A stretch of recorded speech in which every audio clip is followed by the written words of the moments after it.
Eliza Hartwell pressed her father's old ledger against her chest and walked into the most powerful room in Boston without a single soul expecting her to survive it. She had not been invited. She had been summoned, and there was a difference. Every eye in that ballroom turned. Every fan stopped moving. Every whisper died. And then Nathaniel Blackwood, heir to the largest estate in Massachusetts, looked past every jeweled woman in that room and said her name. If this story moves you, subscribe and tell me what city you're watching from. I want to see how far this goes. The summer of 1819 arrived in Boston like a verdict. Hot, unforgiving, and dressed in silk that cost more than most families earned in a year. The Hartwell Assembly Ball, named for a family that no longer had anything left to assemble, was held on the third Saturday of June, inside the Grand Worthington Manor on Beacon Hill. The chandeliers burned with 50 candles each. The floors had been polished until a woman could see her own shame reflected back at her. The guest list had been curated with the kind of precision that Boston's elite reserved for things that truly mattered, the exclusion of the wrong people. Eliza Hartwell knew she was the wrong people. She had known it for years. What she had not known, what no one had told her, what no invitation had prepared her for, was that on this particular Saturday evening, being the wrong person would turn out to be exactly right. She arrived at 7 minutes past 8, which was already a violation. Proper ladies arrived at 7:30. Proper ladies wore white or pale blue, or the softest shades of yellow. Proper ladies did not carry their dead father's accounting ledger tucked under one arm like a weapon. Eliza carried it anyway. The gown she wore was gray. Not fashionable gray, not silver-threaded gray, just gray. The kind of gray that a woman wears when she has done her best with what little she has left. The fabric was clean. The stitching was even. The cut was 2 seasons behind, and every woman in that ballroom could tell. She stepped through the main entrance, and the first thing she heard was laughter. Not directed at her? Not yet. The laughter was the ambient sound of people who had never worried about anything filling a room that had been built to contain their ease. Crystal glasses, string music from the far corner, the low, satisfied murmur of power recognizing itself. Then someone noticed her, then someone else. The laughter did not stop immediately. It shifted, it narrowed, it developed a direction. Is that the Hartwell girl? George Hartwell's daughter, the magistrate who lost everything. What on earth is she doing here? She wasn't on the list. Someone must have made an error. Eliza walked forward. She did not slow down. She had learned a long time ago that hesitation was the thing that actually killed you. Not the room, not the whispers, not the stares. Hesitation was the invitation for cruelty to sit down and make itself comfortable. She kept moving. The crowd parted, but not the way crowds part for someone important. It parted the way crowds part for something they don't want to touch. At the center of the room, arranged like a portrait of everything Boston aspired to be, stood the Caldwell family. Edmund Caldwell, land magnate, shipping controller, political architect of half the county's financial arrangements, stood nearest the fireplace with a glass of bourbon and the particular smile of a man who already knew how every evening would end before it began. Beside him his daughter, Seraphina Caldwell. If Edmund was the structure of power, Seraphina was its decoration and its sharpest edge. She wore deep green silk that cost more than Eliza's father's house had sold for at auction. Her hair was pinned with ivory combs. Her smile was the kind that never reached the eyes because it didn't need to. She had been the center of every room she had entered since the age of 16, and she wore that history the way other women wore jewelry. She saw Eliza the moment Eliza walked in. Her smile did not falter. It simply changed quality the way a blade changes quality when it finds its angle. "My goodness," Seraphina said not quietly to the woman standing beside her. "Did someone forget to close the servants' entrance?" The laughter that followed was not loud. It was worse than loud. It was precise. Eliza heard it. She was meant to hear it. She kept walking. What she was looking for was Mrs. Abigail Worthington. Mrs. Worthington was the reason Eliza was here at all. 3 days ago, a letter had arrived at Eliza's small rented rooms on the edge of the South End, 2 folded pages, written in a hand so controlled it looked almost mechanical, sealed with the Worthington crest in black wax. Miss Hartwell, you are requested to attend the Assembly Ball on the evening of June 19th. Your presence is not optional. Come alone. Bring your father's ledgers from his time as county magistrate. Tell no one. A.W. No explanation, no pleasantry, no indication of what any of it meant. Eliza had stood in her small kitchen and read the letter 3 times. Then she had gone to the trunk beneath her bed, the one she had not opened in 14 months, not since her father's funeral, and she had taken out the ledger. She had sat with it at the kitchen table until the candle burned low. She had not slept. She had come anyway, because her father had trusted Mrs. Worthington once, and because Eliza had nothing left to lose that hadn't already been taken. She found the old woman at the edge of the room near the east windows, standing apart from the main gathering with the stillness of someone who had spent decades learning how to watch without being watched. Mrs. Abigail Worthington was 71 years old, small and white-haired, and dressed in the kind of severe black that said, "I am past caring what you think of me." She had been the wife of the late Governor Worthington, the widow of a man who had controlled Massachusetts politics for 30 years, and she was, by Eliza's private assessment, one of the most dangerous people in any room she entered. "You came," Mrs. Worthington said. She did not say it warmly. "You said it wasn't optional," Eliza replied. "It wasn't." The old woman's eyes moved from Eliza's face down to the ledger under her arm. "You brought it. You said to." "Good." Mrs. Worthington turned slightly, angling her body away from the room, creating a pocket of near privacy. "Do you know why you're here, Miss Hartwell?" "No, ma'am." "That is honest, at least." The old woman paused. "Do you know who Nathaniel Blackwood is?" Eliza knew. Everyone in Boston knew.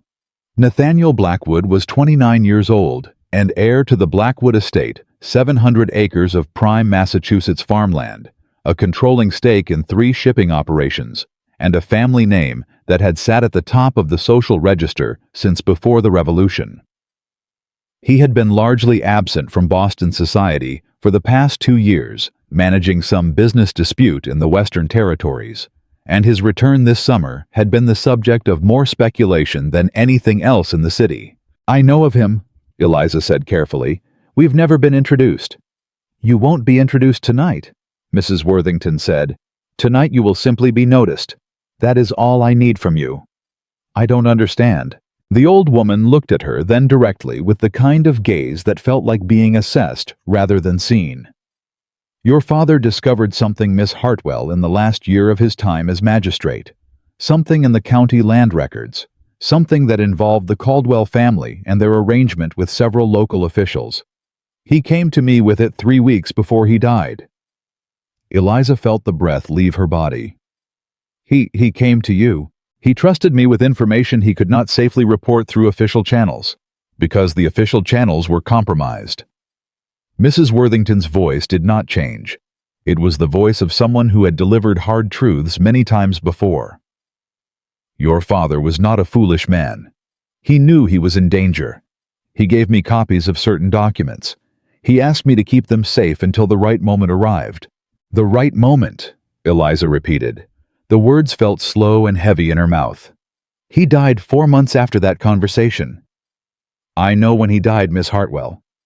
There was no cruelty in it, only fact." Did they?" Eliza could not finish the question. "The official ruling was fever," Mrs. Worthington said. "The official ruling is what powerful men arrange when they need an explanation." She let that sit. Then, "I have spent 2 years waiting for Nathaniel Blackwood to return to Boston. He is the only member of the Massachusetts landowning class with both the legal standing and the personal motivation to pursue this matter. His own family was damaged by Caldwell's arrangements, though he does not yet understand the full scope of it.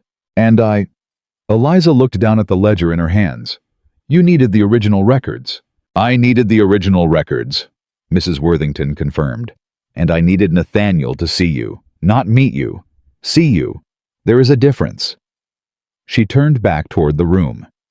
"He is arriving in approximately 10 minutes. When he enters, you will be standing near the east table. You will be looking at the account columns in that ledger. You will not look up when he enters.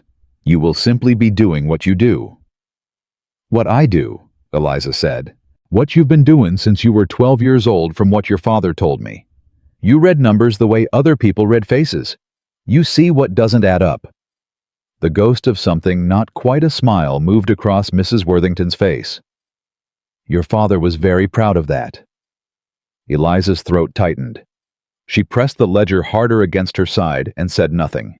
"10 minutes, Miss Hartwell. East table. Don't perform. Don't explain yourself to anyone who speaks to you. Simply be what you are." Then Mrs. Worthington walked away, moving back into the room as if the conversation had never happened.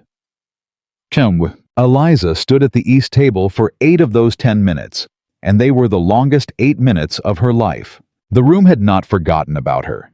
It had simply reorganized its attention, the way water reorganizes around a stone. It has decided to ignore.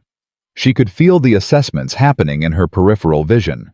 The tilted heads, the murmured exchanges behind fans. She was aware of Seraphina Caldwell's gaze moving across the room toward her twice, then returning to more important business. She opened the ledger. Not to perform. She opened it because Mrs. Worthington had said simply, "Be what you are," and this was what she was. This was how she had spent the last 14 months, poring over her father's records in the small hours of the morning, looking for what she'd known was there, but hadn't been able to name. Looking for the shape of the thing that had killed him. The numbers were familiar to her now, the way a person's face becomes familiar. She knew which columns were his handwriting and which ones weren't. She knew where the ink changed pressure. She knew the 3 pages where the totals did not match the line items, and she knew those 3 pages were not mistakes. Her father had never made mistakes in his accounting. They were flags. Little deliberate fractures in an otherwise perfect record. They were here, Papa, she had thought alone at her kitchen table 100 nights. And you knew they were here, and you left these for me to find. She was 3 pages deep into the ledger, standing at the east table in the Worthington ballroom, when Nathaniel Blackwood walked in. She didn't look up.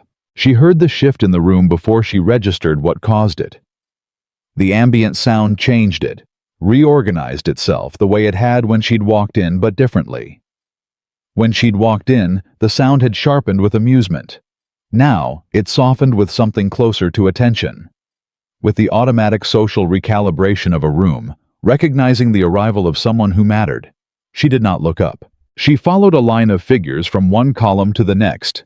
A discrepancy in the land valuation records for the Western Territory, parcels, something her father had marked with the faintest possible underlining, the kind you'd miss if you weren't looking. "I don't believe I've had the pleasure." The voice was low, unhurried. It came from approximately 2 feet to her right.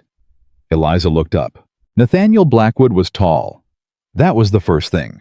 Not extraordinarily so, but tall in the particular way of a man who has spent years outdoors and has forgotten to account for the space he takes up. He had dark hair worn longer than Boston fashion dictated, and the kind of face that had probably been conventionally handsome once and had since become something more interesting. Weathered, careful with shadows under the eyes that suggested either poor sleep or poor peace of mind. He was dressed well, but not extravagantly. He wore no expression she could easily read. He was looking at her ledger. "Those are county magistrate records," he said. It was not a question. Eliza closed the ledger, not quickly, not defensively, but with the calm of someone who had every right to it. "They're my father's records," she said. "He was the magistrate for this county. I'm his daughter." Something shifted in Nathaniel's face. "George Hartwell." "Yes." "He died last year." 14 months ago." "Yes." He was quiet for a moment. Not the quiet of someone with nothing to say, the quiet of someone deciding how much to say. "I'm sorry for your loss, Miss Hartwell, Eliza Hartwell." She did not extend her hand. In this room with these people watching, she was not going to reach toward him and give the audience the satisfaction of watching him not take it. And you're Mr. Blackwood. I am. He glanced toward the room toward the main gathering where Eliza could feel without looking that approximately 40 people were now monitoring this conversation with naked interest. Then he looked back at her. You were reading those records just now, while you were standing here. I was. In the middle of a ballroom. The light is good near the east windows, she said, and I had time. The corner of his mouth moved. Not quite a smile. Something more reluctant than that. What were you looking for? Eliza met his gaze steadily. What doesn't add up? She said. He looked at her for a long moment. Then he looked at the ledger in her hands. Then he looked back at her face, and whatever he was reading there, she didn't know. She couldn't tell. She had never been easy to read, and she'd long since stopped trying to make herself easier. He made a decision. She could see it happen. Something settled in his expression. Miss Hartwell, he said. Step forward. She blinked. I beg your pardon. Step forward. He wasn't raising his voice. He didn't need to. In the silence that had developed around them, that spreading, rippling silence, she now became fully aware of. He said it again clearly, so the room could hear. Step forward. Eliza stepped forward. She did not know exactly what she was stepping into, but she stepped. The room did not go quiet all at once. It went quiet in stages, a wave of silenced conversations moving outward from where they stood, the way a stone dropped into still water sends ripples to every edge. By the time the silence reached the far end of the room, where the musicians played, even the string quartet had tapered to nothing. 50 people stood in the Worthington ballroom. 50 people were watching Nathaniel Blackwood reach out and offer his hand to Eliza. Hartwell, gray-gowned, unlisted daughter of a dead magistrate, and lead her toward the center of the room. Seraphina Caldwell did not move, but the color in her face changed. She had spent 3 months organizing this evening. 3 months carefully positioning herself as the natural choice for Nathaniel Blackwood's attention, through letters, through mutual acquaintances, through the careful social architecture that was her true area of expertise. She had worn the green silk that made her eyes striking. She had arranged to be standing near the fireplace where the light was most flattering when he arrived. She had rehearsed in the privacy of her own mind the exact sequence of events by which Nathaniel Blackwood would cross the room to her and confirm what everyone in Boston already understood to be true. She had not in any version of this evening she had imagined included Eliza Hartwell. Who is that? Someone near Seraphina whispered. The Hartwell girl. Someone else answered. George Hartwell's daughter. You know the magistrate who... She wasn't on the invitation list. Then what is she doing? What is he doing more like? Edmund Caldwell, standing near the fireplace, had gone very still. His glass of bourbon was halfway to his lips and had stopped there. His eyes were on the ledger that Eliza still carried against her side. Nathaniel guided Eliza to the center of the floor and turned to face the room. Ladies and gentlemen, he said. His voice carried without effort. I apologize for the interruption to the evening. I'll be brief. He paused. I've been away from Boston for 2 years, settling certain matters regarding the Western land arrangements. During that time, I became aware of several financial irregularities in the county records that I've been unable to resolve through the usual channels. Another pause. I've spent this evening looking for someone who might understand what I'm looking at. I believe I've found her. The silence in the room had a quality now. It was not the silence of shock, though there was shock in it. It was the silence of people recalibrating, trying to find the frame that explained what they were seeing and not finding it. Mr. Blackwood. Seraphina's voice came from across the room, controlled, beautifully modulated, carrying exactly the right degree of amused concern. Surely this isn't the time for... It is exactly the time, Nathaniel said. He did not look at her. Miss Hartwell, those records you were reading, the Western Territory parcels, what did you find? Eliza was aware of the room. She was aware of Seraphina's gaze cutting toward her like a blade finding its edge. She was aware of Edmund Caldwell's stillness near the fireplace, which was a different and more frightening kind of attention. She was also aware of Mrs. Worthington standing at the far edge of the gathering, watching with an expression that revealed absolutely nothing. Eliza opened the ledger. "There are 3 pages," she said, "where the land valuations for the Western Territory parcels don't match the revenue records filed with the county. The discrepancy is not in the totals have been adjusted to balance. The discrepancy is in the line items." She turned to the first flagged page. "Here. The Caldwell-Blackwood joint parcel registered in 1814. The valuation listed is $4,200. But if you trace the revenue filings from the following 3 years..." She moved to the second page. "The revenue reported is consistent with a property valued at $11,000. That's not accounting error. That's not clerical difference." She looked up. "That is a property valued at $4,000 on paper that generated revenue at $11,000 in reality. The difference went somewhere, and it wasn't into the county records." The room was very quiet. Nathaniel was watching her with an expression she still couldn't read, but his jaw had tightened. "How long have you known this?" he asked. "I've suspected it for 8 months, she said. "I've been certain for 3. "Why didn't you report it?" "To whom?" She said it evenly. "The county financial office reports to the magistrate. My father was the magistrate. He's dead. His replacement was appointed by Edmund Caldwell." She let that sit for exactly 1 beat. "The official channels were not available to me, Mr. Blackwood."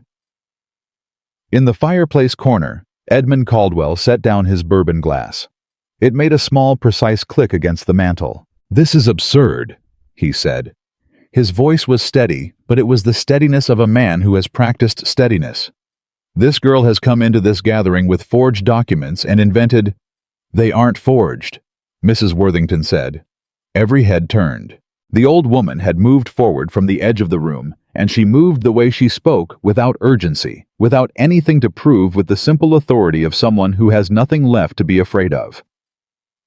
She stopped near Eliza and Nathaniel and reached into the small bag at her wrist. "Your father brought these to me 3 weeks before he died, Miss Hartwell." She held out a folded sheaf of papers, 4 pages worn at the edges, sealed with a notation in George Hartwell's hand. "He asked me to keep them until the right moment. I believe this is it." Eliza's hand was not steady when she took them. She pressed her lips together, breathed, looked at her father's handwriting on the outside, his name, his seal, the date, and felt something enormous and painful move through her chest like a tide. She had been looking for this for 14 months. She looked up. Edmund Caldwell was no longer standing still. He had taken 1 step forward, then stopped himself, the stop of a man who has just calculated that a step forward is worse than holding ground. Seraphina across the room had gone entirely composed in the way that preceded something cold. Her fan was open. Her expression was pleasant. But her eyes were doing something different. "Mr. Blackwood," Edmund said. His voice had shifted, still controlled, but finding a new register. The register of a man speaking to another man over the heads of women who shouldn't be involved. "You've been away for 2 years. There are things about the county arrangements that require context. Surely this is not the setting for..." "You're right that it isn't," Nathaniel said. He was looking at Eliza, not at Edmund. "But you made a choice 14 months ago that made this inevitable. You just didn't expect the evidence to survive." Edmund's face went flat. The room registered it, that flatness, that specific absence of expression in a man who had been expressing things carefully all evening. It was the social equivalent of a tell in a card game, visible to everyone who was looking. People were looking. "I want to be clear," Nathaniel continued, and now he did turn to face the room. "All of it. The 50 faces, the silk, and the bourbon, and the comfortable assumptions. I am not making an accusation tonight. I am stating that I have evidence of financial irregularities in the county land records, that I intend to pursue them through the appropriate legal channels, and that Miss Hartwell and her father's records are part of that evidence." He paused. "Anyone who wishes to assist in that effort is welcome to do so." Anyone who wishes to obstruct it should understand what obstructing it will mean. It was not a dramatic speech. It was not delivered with any particular heat.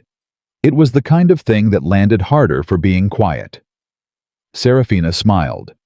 It was the smile she wore when she was rearranging strategy. Eliza, watching her from across the room, recognized it for what it was: not defeat, not retreat, but the recognition that the game had changed and the beginning of calculating how to win the new game. "How wonderful," Serafina said, moving forward with her glass raised slightly as if toasting. "Boston welcomes accountability. We all do." She let her gaze rest on Eliza for exactly one moment, the kind of moment that was a message dressed as pleasantry. "And how brave of Miss Hartwell to involve herself. I do hope she's prepared for all that involves." Eliza held Serafina's gaze. "I've been preparing for 14 months, she said. "Ma'am." The evening did not end. That was the strange thing. The string quartet resumed. The conversations restarted. The bourbon was poured, and the fans resumed their movement, and the assembly ball continued more or less as planned, because Boston's elite had not survived this long by letting disruption collapse a social occasion. The surface reclosed over the rupture, the way skin closes over a wound that hasn't finished bleeding. But underneath that surface, something had shifted. Eliza could feel it in the way people moved around her. Now, not the cold parting of before, not the ripple of social distaste, but something more cautious, more wary. She had walked into this room as something to be dismissed, and she had become in the space of 20 minutes something that required evaluation. That was not safety. She understood that clearly. Being evaluated was not the same as being accepted, and the evaluation she could feel happening around her was not warm. Mrs. Worthington appeared at her elbow. "You did well," the old woman said quietly. "I said what was true," Eliza said. "That is what doing well looks like in this particular situation." Mrs. Worthington did not look at her as she spoke. She was watching Edmund Caldwell, who had been in quiet, sustained conversation with two men Eliza didn't recognize for the past 10 minutes. "You understand that this evening was only the beginning." "I understand. They will come for the ledger. They may come for you." "I know. Nathaniel Blackwood is not a sentimental man. He has his own reasons for pursuing this matter, and they may not align perfectly with yours. He is an ally, but he is not a friend. Not yet." Eliza looked across the room at Nathaniel, who was standing apart from the main group with a glass of water. Not bourbon. She noticed the only man in the room who'd chosen water and speaking in low tones with a tall man she didn't recognize. He glanced up once and caught her looking. She did not look away. Neither did he. "What happened to my father?" Eliza said carefully. "Do you believe it was what I think it was?" Mrs. Worthington was quiet for a moment. "Your father came to me because he was afraid," she said finally. "Your father was not a man who frightened easily. Draw your own conclusions." Eliza breathed through her nose. "Then I have one question," she said. "Why did he trust you with this? Why you specifically?" The old woman turned to look at her then, and something in her expression shifted the faintest loosening of that absolute control. "Because 50 years ago, before I was Mrs. Abigail Worthington, I was a magistrate's daughter too." She paused. "And my father died before he could prove what he knew. I told your father I would not let that happen again." Eliza looked at her. "Thank you," she said. It felt insufficient. She said it anyway. "Don't thank me," Mrs. Worthington said, returning her gaze to the room. "Finish it." It was nearly 11 o'clock when Nathaniel found her again. She was standing near the east window. She had returned there because the light was still good and old habits were reliable, and she had the ledger open again because the world had been turned over tonight, and numbers were the thing she trusted to stay in place. He did not announce himself this time. He simply came to stand beside her and look out the window for a moment before he spoke. "You weren't on the guest list," he said. "No." "Mrs. Worthington invited you." "She summoned me." Eliza glanced at him sideways. "There's a difference." The corner of his mouth moved again. That same reluctant motion. I've known Abigail Worthington for most of my life, and I've never once gotten the better of her in a conversation, he said. I don't think I've come close. She's remarkable, Eliza said. It was simply true. She told me 3 weeks ago that when I arrived in Boston, I should watch for a woman reading a ledger in a ballroom and take it seriously. He looked at the ledger in Eliza's hands. I thought she was being metaphorical. She rarely is. No. He turned to face her more directly. Miss Hartwell, I said things in front of that room tonight that I can't unsay. I've put you in a visible position in a matter that carries significant risk. I did that without asking your permission, and I want to acknowledge that. Eliza looked at him. It was not the kind of thing she had expected him to say. She had catalogued him already in the way she catalogued things quickly from observation, from what didn't match up rather than what did. She had expected pride. She had expected the assumption that pulling her toward his purpose was doing her a favor. She had not expected this. You didn't put me in this position, she said. My father's death put me in it. You put me in this room. She looked at the ledger. That's different. He considered that. Will you tell me what you know all of it? Not the short version from tonight. Yes, she said. But not tonight. Not here. He nodded. Name the time and place. 3 days. The county records office on State Street opens at 8. I'll be there at 7:30 before anyone else. She looked at him directly. Come alone. Something moved across his face. Surprise, maybe at the specificity, at the fact that she already had a plan when he'd just asked the question. He covered it quickly. All right. And Mr. Blackwood. She closed the ledger. Don't tell anyone where you're going, not your household staff, not anyone who speaks to Edmund Caldwell. He was quiet for a moment. You think my household is compromised? I think 14 months ago my father was the most careful man I knew, Eliza said, and something reached him anyway. She tucked the ledger back under her arm. I've gotten careful too. I'd suggest you do the same. Nathaniel Blackwood looked at her for a long moment, not the calculated look from across the room earlier, not the social reading of someone deciding what she was worth. Something more direct than that. Something closer to recognition. Your father, he said. He was a good man. Her throat tightened. He was the best man I knew, she said quietly. I'm sorry I never met him. He knew your father, Eliza said. He respected him. He thought the Blackwood family had been wronged in the land arrangements. He said they were the only other family in the county with clean hands. Nathaniel's jaw tightened in a way she was beginning to understand was not anger, but something older. Something that had been sitting in him a long time. He was right, Nathaniel said. We were. He paused. I didn't know the scope of it until I went west and started looking at the parcel records from the other end. By the time I understood what had been done, the trail here was supposed to be cold. My father made sure it wasn't, Eliza said. Yes. Nathaniel's voice had changed. There was something in it that had not been there before. Not warmth exactly, because she wasn't sure he had easy access to warmth right now, but something adjacent to it. Something like respect settling into place. Yes, he did. They stood at the east window for a moment without speaking. Outside, through the glass, the Boston summer night was warm and full of cricket sound and the distant movement of carriages on the cobblestones. The world outside did not know what had happened in this room tonight. It would know eventually. Everything that happened in rooms like this leaked out eventually. 7:30, Nathaniel said finally. State Street. I'll be there. Good. Eliza shifted the ledger under her arm.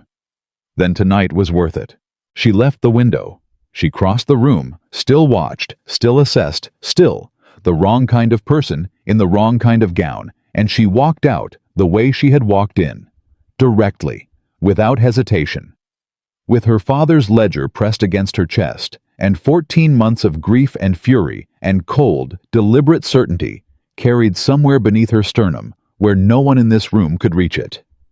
Behind her, she heard the faintest sound of the string quartet beginning again. She did not look back. The county records office on State Street smelled like old paper and ambition. the particular combination of things that had been written down because someone needed them forgotten. Eliza arrived at 7:22. She had not slept. She had gone home from the Worthington ball, sat at her kitchen table with the 4 pages Mrs. Worthington had pressed into her hands, and read them until the candle went down and the summer dawn came up gray and warm through the single east-facing window of her rented rooms. She had read them so many times that by 4 in the morning she wasn't reading anymore. She was just sitting with her father's handwriting in the early light, feeling the weight of what he had known and what it had cost him. He had known everything, not suspected, not guessed. Known with the precision of a man who had spent 20 years tracking the movement of money through the county's official channels, and understood exactly which irregularities were errors and which ones were architecture. The 4 pages laid it out in her father's spare, careful hand. The Caldwell family had been systematically undervaluing land parcels in the Western Territory for no less than 6 years, recording acquisition costs far below market value, filing county tax assessments that reflected those deflated numbers, and then generating revenue from the same parcels at their true market rate. The difference, tens of thousands of dollars across multiple properties, moved through a series of intermediary accounts that existed on no official ledger Eliza had ever been able to find. Until now, because her father had found them.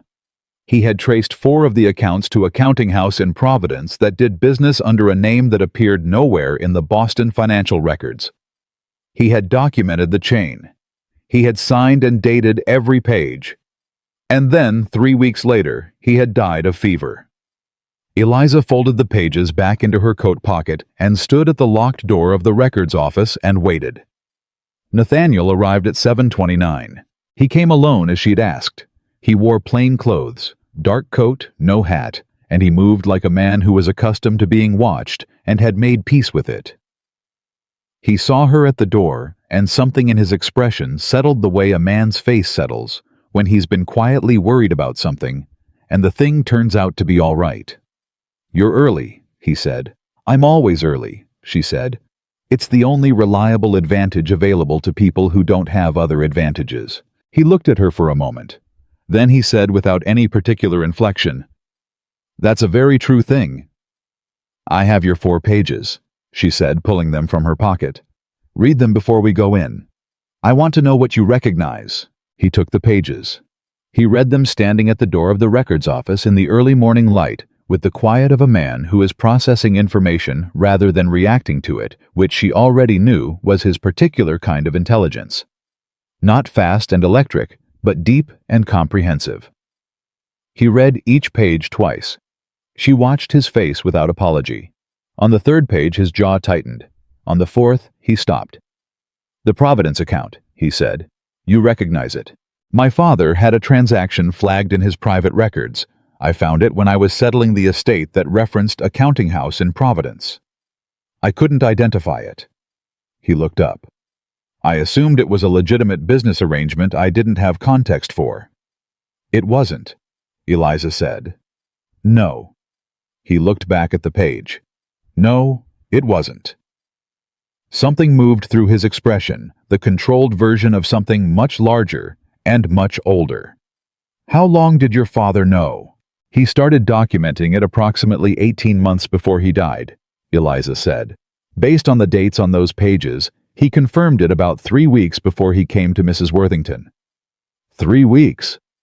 Nathaniel folded the pages with care and held them back out to her. "And 6 weeks after that, he was dead."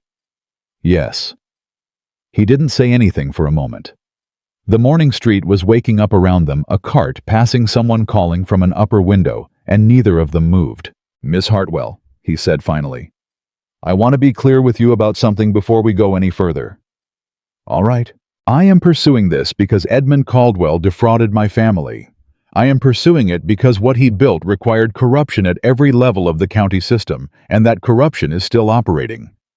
I am pursuing it because it is the right thing to do, and because I have the legal standing and financial resources to pursue it without it destroying me in the process."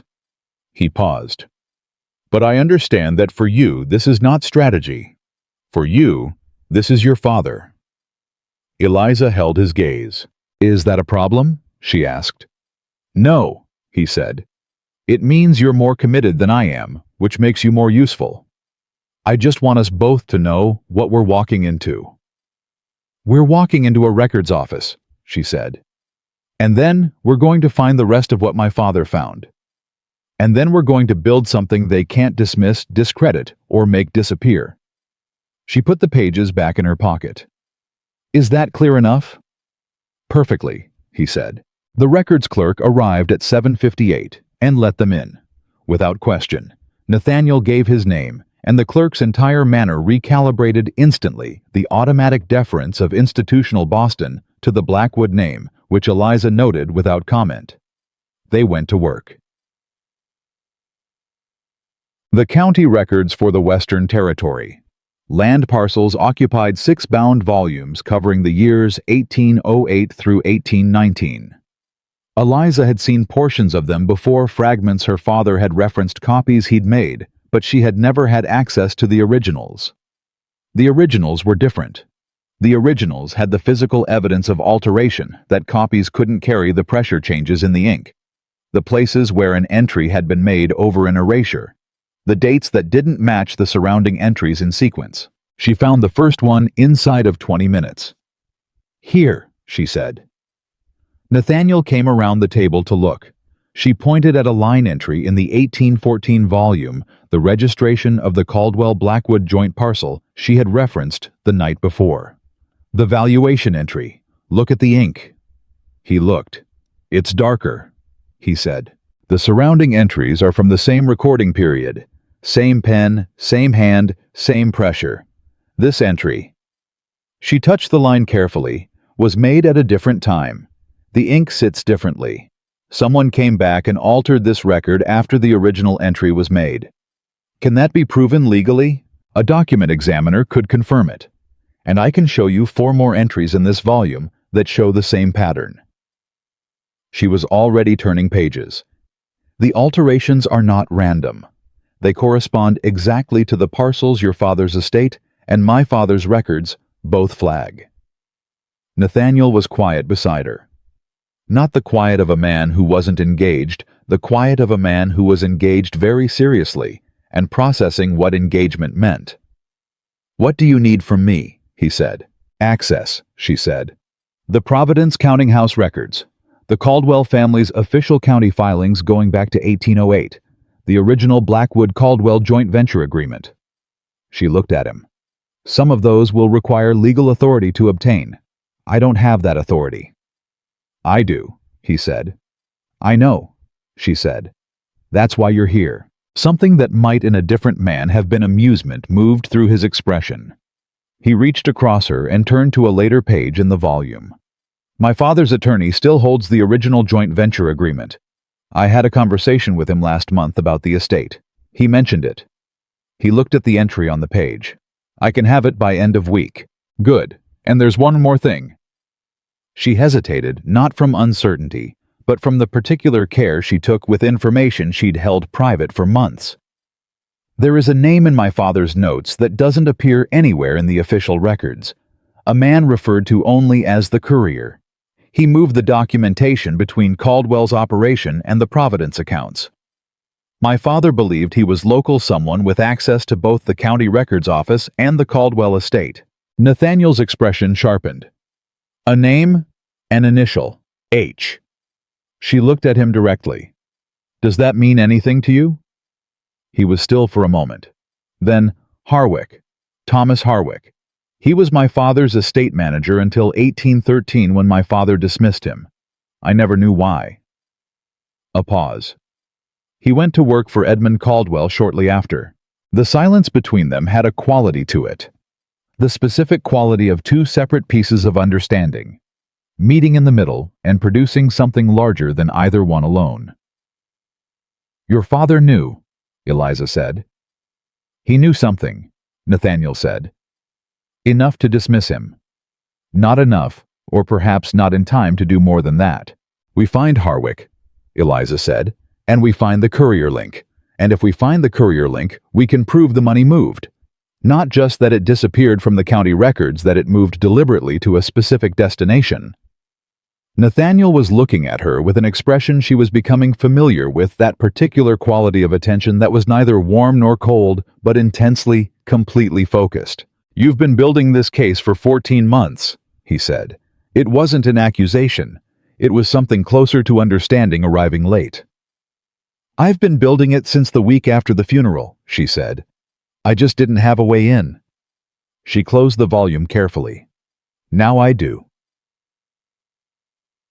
They were at the records office for 3 hours. By the time Eliza had finished, she had confirmed 11 specific alterations across 4 volumes, documented each one in a separate notebook she'd brought for the purpose, and identified 2 additional sets of accounts that her father's notes had referenced, but she hadn't been able to trace. Nathaniel sat across the table from her for most of it, reading cross-referencing, occasionally asking questions that were precise enough to tell her he understood accounting at a level she hadn't expected. She said so. "My father insisted on it," he said without looking up from the volume he was examining. "He said a man who doesn't understand his own accounts is a man who deserves to be stolen from." A pause. He was right about that.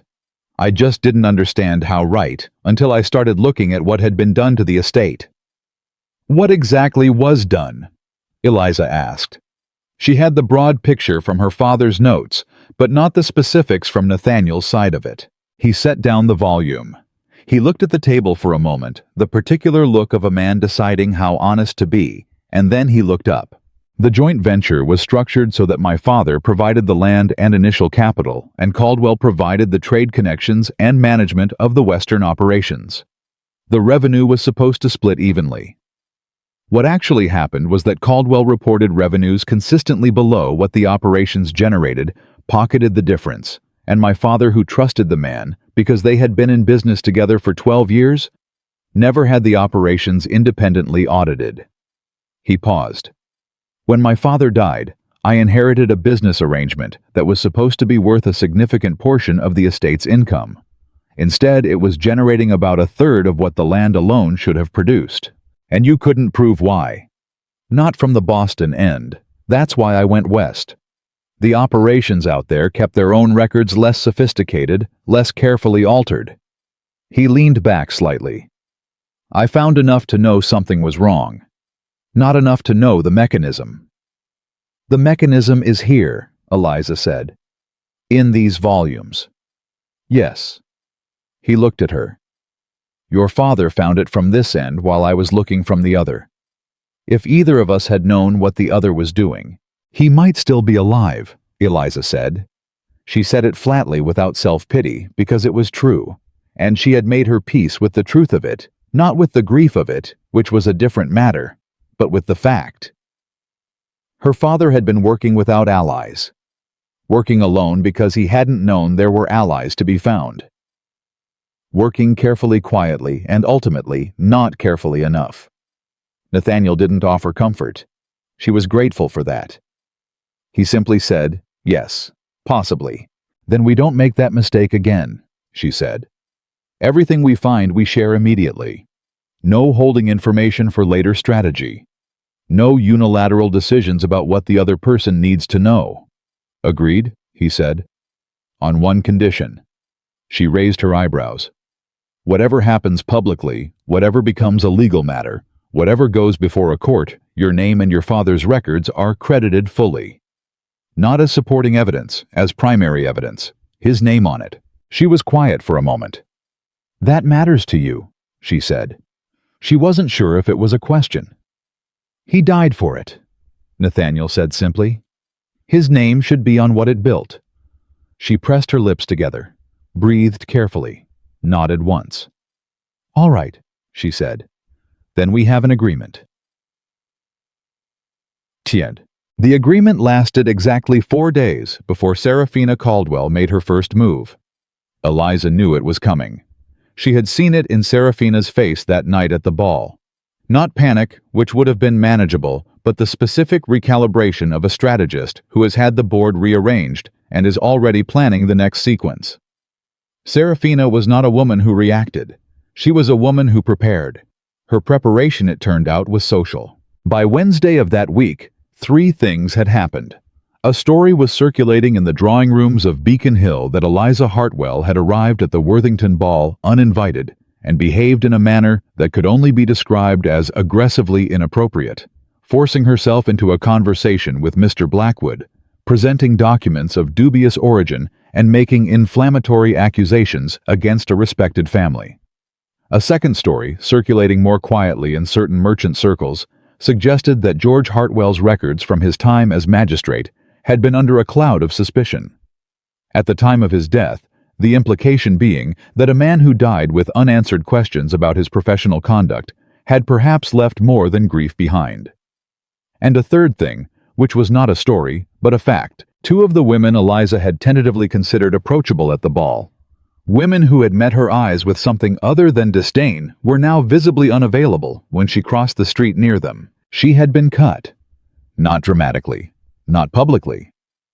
Socially, the quiet, airless kind of cutting that well-bred Boston women performed without ever raising their voices or lowering their fans. She had expected it. That didn't make it feel like nothing. She was walking back from the records office on Thursday afternoon. She had been granted a 3-day pass to the public reading room by the clerk, who was beginning to find her presence unremarkable when she turned the corner near the State Street counting houses and walked directly into Seraphina Caldwell. Not by accident. She understood immediately that it was not by accident. Seraphina was standing with two companions whose names Eliza didn't know, positioned in a way that suggested she had been there long enough to choose her ground. "Miss Hartwell."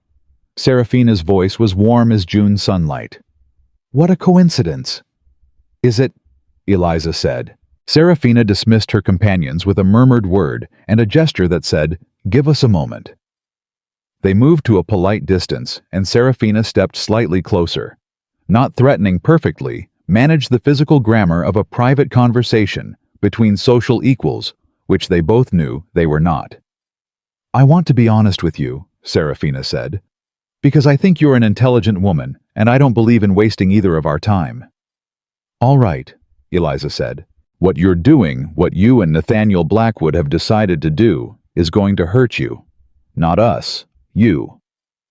She said it without heat, the way a doctor delivers a poor prognosis. "My father has friends in the state assembly, the county judiciary, and 3 of the 4 legal firms in Boston with standing to bring a case of this size. Any evidence you produce will be examined by men who have a professional and personal interest in finding it insufficient." She paused. "You're a magistrate's daughter with a dead father and a rented room on the south side of town. Nathaniel is wealthy and he's determined, but he is one man against a system he doesn't fully understand. That is not a winning position." Eliza held her gaze. "Why are you telling me this?" she said. "Because I am giving you an opportunity," Seraphina said. "Walk away. Return the ledger and those pages you've been carrying around to wherever they came from. Go back to whatever life you had before Saturday evening, and leave this alone." The warmth in her voice had not changed, which made it worse. "My father is not an unreasonable man. He understands that a grieving daughter might reach for explanations for loss. He would be willing to consider Saturday evening a misunderstanding. And what would he be willing to give me," Eliza said, "in exchange for that consideration?" Something shifted slightly in Seraphina's expression. "He would be willing to discuss compensation," she said carefully, "for the difficulty the last 14 months have represented." There it was. Eliza looked at her for a long moment. She thought about her kitchen table at 4 in the morning. She thought about her father's handwriting on the outside of those 4 pages, the date, his name, his seal, and what it had cost him to write them. "Miss Caldwell," she said, "your father undervalued my father's work for 20 years. He ran a system that corrupted the county records and used the proceeds to build an empire on stolen revenue. And then your father or someone working for your father made sure that the man who found the evidence couldn't survive to present it." She paused. "I don't want his money. I want his name in a court record." She stepped back slightly. "Good afternoon." She walked away before Seraphina could respond. She turned the corner and kept walking, and her hands, which she had held absolutely still during the conversation, were shaking now, not from fear, but from the particular release of adrenaline that comes from saying the thing you've been rehearsing in your own mind for over a year, and finally saying it out loud to the right person. She had just told Serafina Caldwell that she knew. Serafina would report that to her father within the hour. Edmund Caldwell would know by evening that Eliza Hartwell was not going to walk away. Whatever came next would come faster now. She lengthened her stride and pulled the ledger tighter under her arm and walked. She told Nathaniel that evening. He had sent a note to her rooms that afternoon, brief in his spare handwriting, asking if she could meet him at the Worthington house at 6 o'clock. Mrs. Worthington had offered it as neutral ground, which Eliza appreciated, because she was beginning to understand that neutral ground was the scarcest resource available to either of them. She arrived to find Nathaniel already there, and Mrs. Worthington and a third person. She had not expected a man named Caleb Marsh, who Mrs. Worthington introduced as a document examiner from Philadelphia, who had done similar work for the state judiciary on 2 prior fraud cases. He was small and precise, and wore the expression of a man who found paper more reliable than people. "I ask Caleb here because we need to know what we can prove," Mrs. Worthington said without preamble as soon as Eliza was seated. "Not what we know. What we can prove in a court of law before a judge who may or may not be sympathetic." "Before we get to that," Eliza said, "I need to tell you what happened this afternoon." She told them about Serafina. All of it, the positioning, the offer, the exact words she had used, and the exact words Eliza had used in return. When she finished, the room was quiet for a moment. Caleb Marsh made a small note on the paper in front of him. Mrs. Worthington looked at the window. Nathaniel looked at Eliza. "You told her we know," he said. "Yes." "That accelerates their timeline." "I know. They'll move against the evidence now. Whatever they can reach, whatever they can challenge, they'll move immediately." "I know that too," Eliza said. "But she was offering me a buyout, a direct offer of financial compensation to disappear." She held Nathaniel's gaze. "That means they're afraid of what we have. A system that was confident in its own protection doesn't offer money. It just applies pressure." She paused. "They're afraid.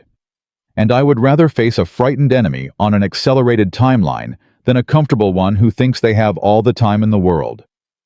There was a beat of silence. Mrs. Worthington turned from the window. "She's right," the old woman said simply. Nathaniel held Eliza's gaze for another moment. Then something in his expression, some last piece of reservation, some final held-back thing let go. "All right," he said. "Then we accelerate too." He turned to Caleb Marsh. "How long do you need with the volumes?" 2 days for the preliminary examination," Marsh said. "I'll need to bring my instruments. I can give you a legal affidavit on the alterations within the week." "You'll have access tomorrow morning," Nathaniel said. "I'll arrange it with the clerk." He turned back to the table. "Mrs. Worthington, the copies my father's attorney holds of the joint venture agreement." "I'll make the call tonight," she said. "He'll have them to you by Friday." "And Thomas Harwick," Eliza said. "We need to find Harwick before they do." The room went still in a particular way. "Why would they find him?" Nathaniel asked. "Because if he's the courier link," Eliza said, "he's the only living person who can directly connect the money movement to the Caldwell family. If they realize we know about him..." She let the implication sit. Nathaniel's jaw tightened. "Where is he?" "I don't know. My father's notes last place him in Providence in 1815. He may still be there. He may have moved." She looked around the table. "We need someone in Providence within the week." "I have a man I trust," Nathaniel said. "Ex-military, discreet." He paused. "He'll need to understand what he's looking for." "I can write it out," Eliza said. "Everything my father recorded about Harwick. He'll know what to ask." "Do it tonight," Nathaniel said. "I'll send the letter tomorrow." Mrs. Worthington was watching Eliza with that particular expression she wore, the one that was not quite approval, but was something close to it. The expression of a woman who has been waiting a long time for something to be set in motion. "There's one more thing," Eliza said. She pulled the notebook she had been using in the records office from her coat and opened it to the last page. In the 1817 volume, there's an entry I flagged that doesn't connect to anything else in my father's notes.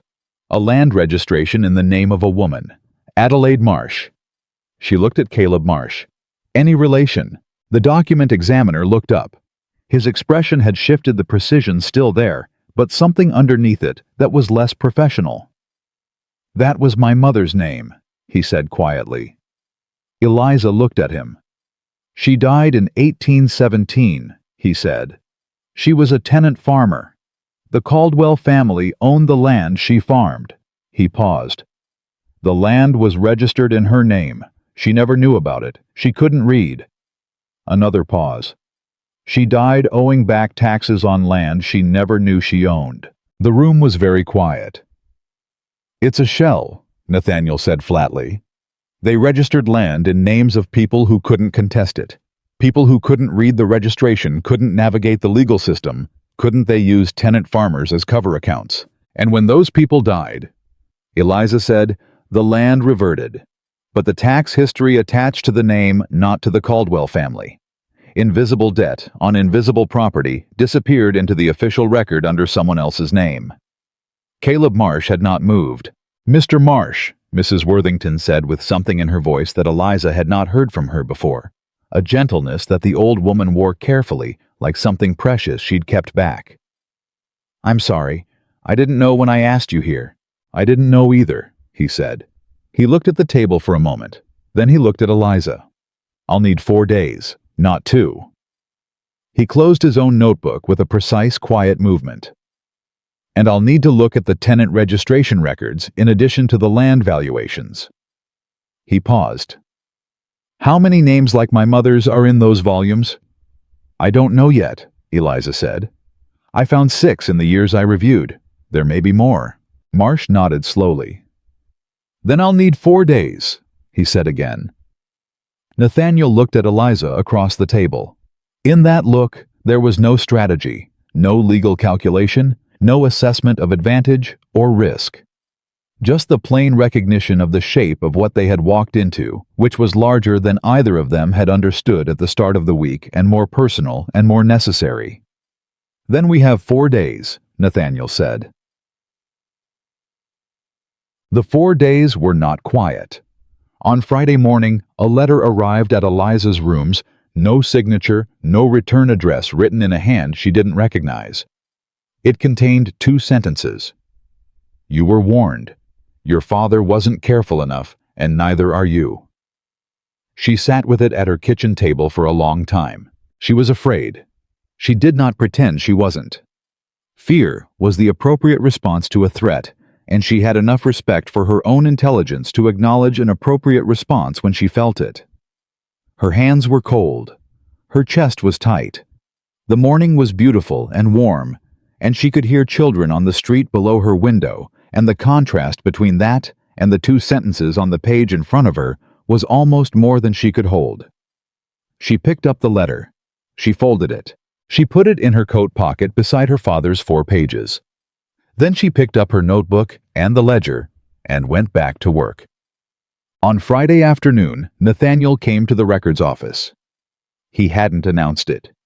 He simply appeared in the doorway of the reading room at 2:30, and Eliza looked up and read immediately in his face that something had happened. Harwick is dead, he said. She put down her pen. My man in Providence sent word this morning, Nathaniel said, pulling a chair to the other side of the table and sitting. He kept his voice low. Thomas Harwick died in March of this year. Pneumonia officially. He was 63. Officially, Eliza said. Officially.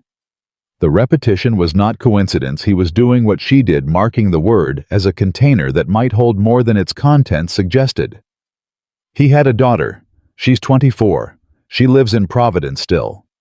He paused. My man says she has a box of her father's papers that she's been trying to decide what to do with since the funeral. Eliza stared at him. She has his papers, she said. She has his papers, he confirmed.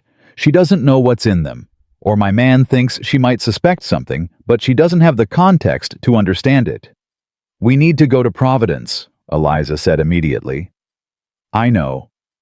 If those papers contain the courier records, the actual documentation of the money movement." "I know," he said again. "I've already arranged it. We leave Monday morning. My man in Providence has made contact with the daughter. Her name is Ruth. She's agreed to meet." Eliza looked at him. "You went ahead and arranged it before telling me." A pause. "Yes," he said. "I thought you'd want to leave sooner than Monday, and I needed to give you a reason we couldn't." The corner of his mouth moved. "You would have said Sunday." She would have said Saturday.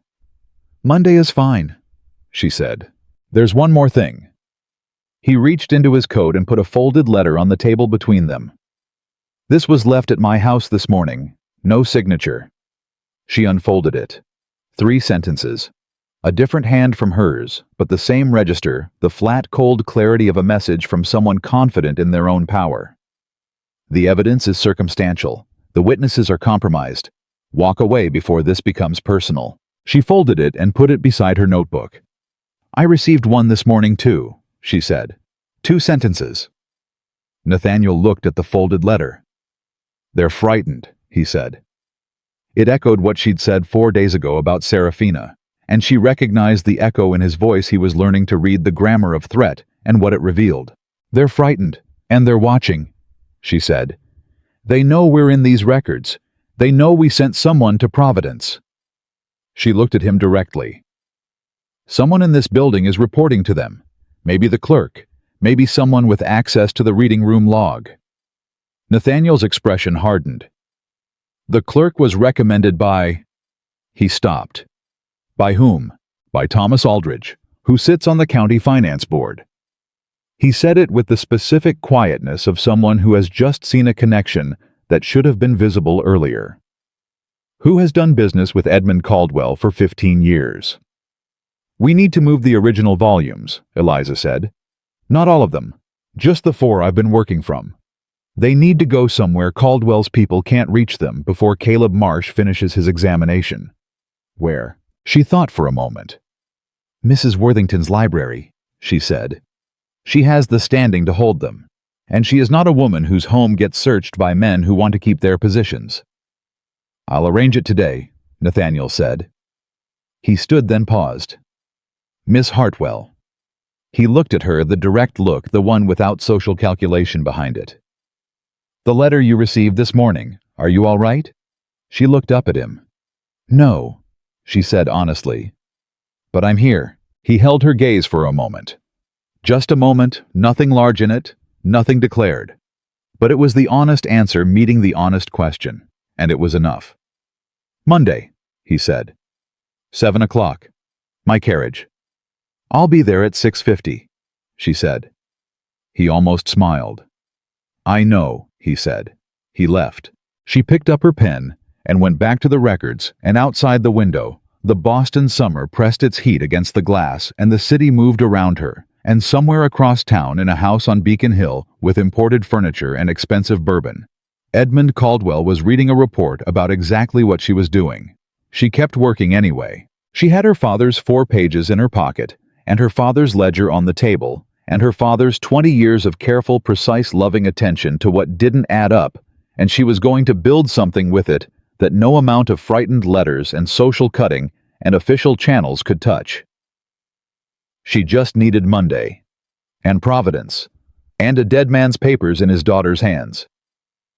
She kept working. Ruth Harwick lived in a narrow house on the edge of Providence's merchant district, 3 blocks from the waterfront, in the kind of neighborhood where people knew better than to ask too many questions about their neighbor's business. She was younger than Eliza had expected, and harder. 24 years old, with her father's careful eyes, and the particular composure of someone who had learned early that composure was the only armor available to her. She opened the door before they knocked. She had been watching the street, and she looked at Nathaniel first, the way women in her position always looked at the man first, and then she looked at Eliza, and something in her expression shifted. "You're the magistrate's daughter," she said, not a question. "I am," Eliza said. Ruth stepped back from the door. "Then you'd better come in." She had the box on the kitchen table already. It was wooden plain, the kind of thing a working man keeps his important papers in deeds letters, records of transactions. She had tied it with twine, and then untied it again, and the twine sat in a loose coil beside the box, like she'd been going back and forth about whether to open it for months. "I knew something was wrong," Ruth said, standing across the table from them with her arms folded. "My father, in the last year of his life, he wasn't sleeping. He'd wake up in the night and I'd find him sitting at this table doing nothing. Just sitting." She looked at the box. "When he died, I opened it. I read what I could understand. Most of it I couldn't." She looked at Eliza. "I knew it had to do with the Caldwell family because that name is on half the papers in there. And I knew enough to know that if someone came asking for those papers on behalf of the Caldwells, I was going to burn them first." "No one's coming on behalf of the Caldwells," Nathaniel said. "I know that now." Ruth looked at him with the directness of a woman who has been making her own assessments for a long time. "Your man, the one you sent ahead, he told me about the records in Boston, about what you're building." She paused. "My father did something wrong. I understand that. He was part of something he should have refused." Her voice was steady, but it cost her.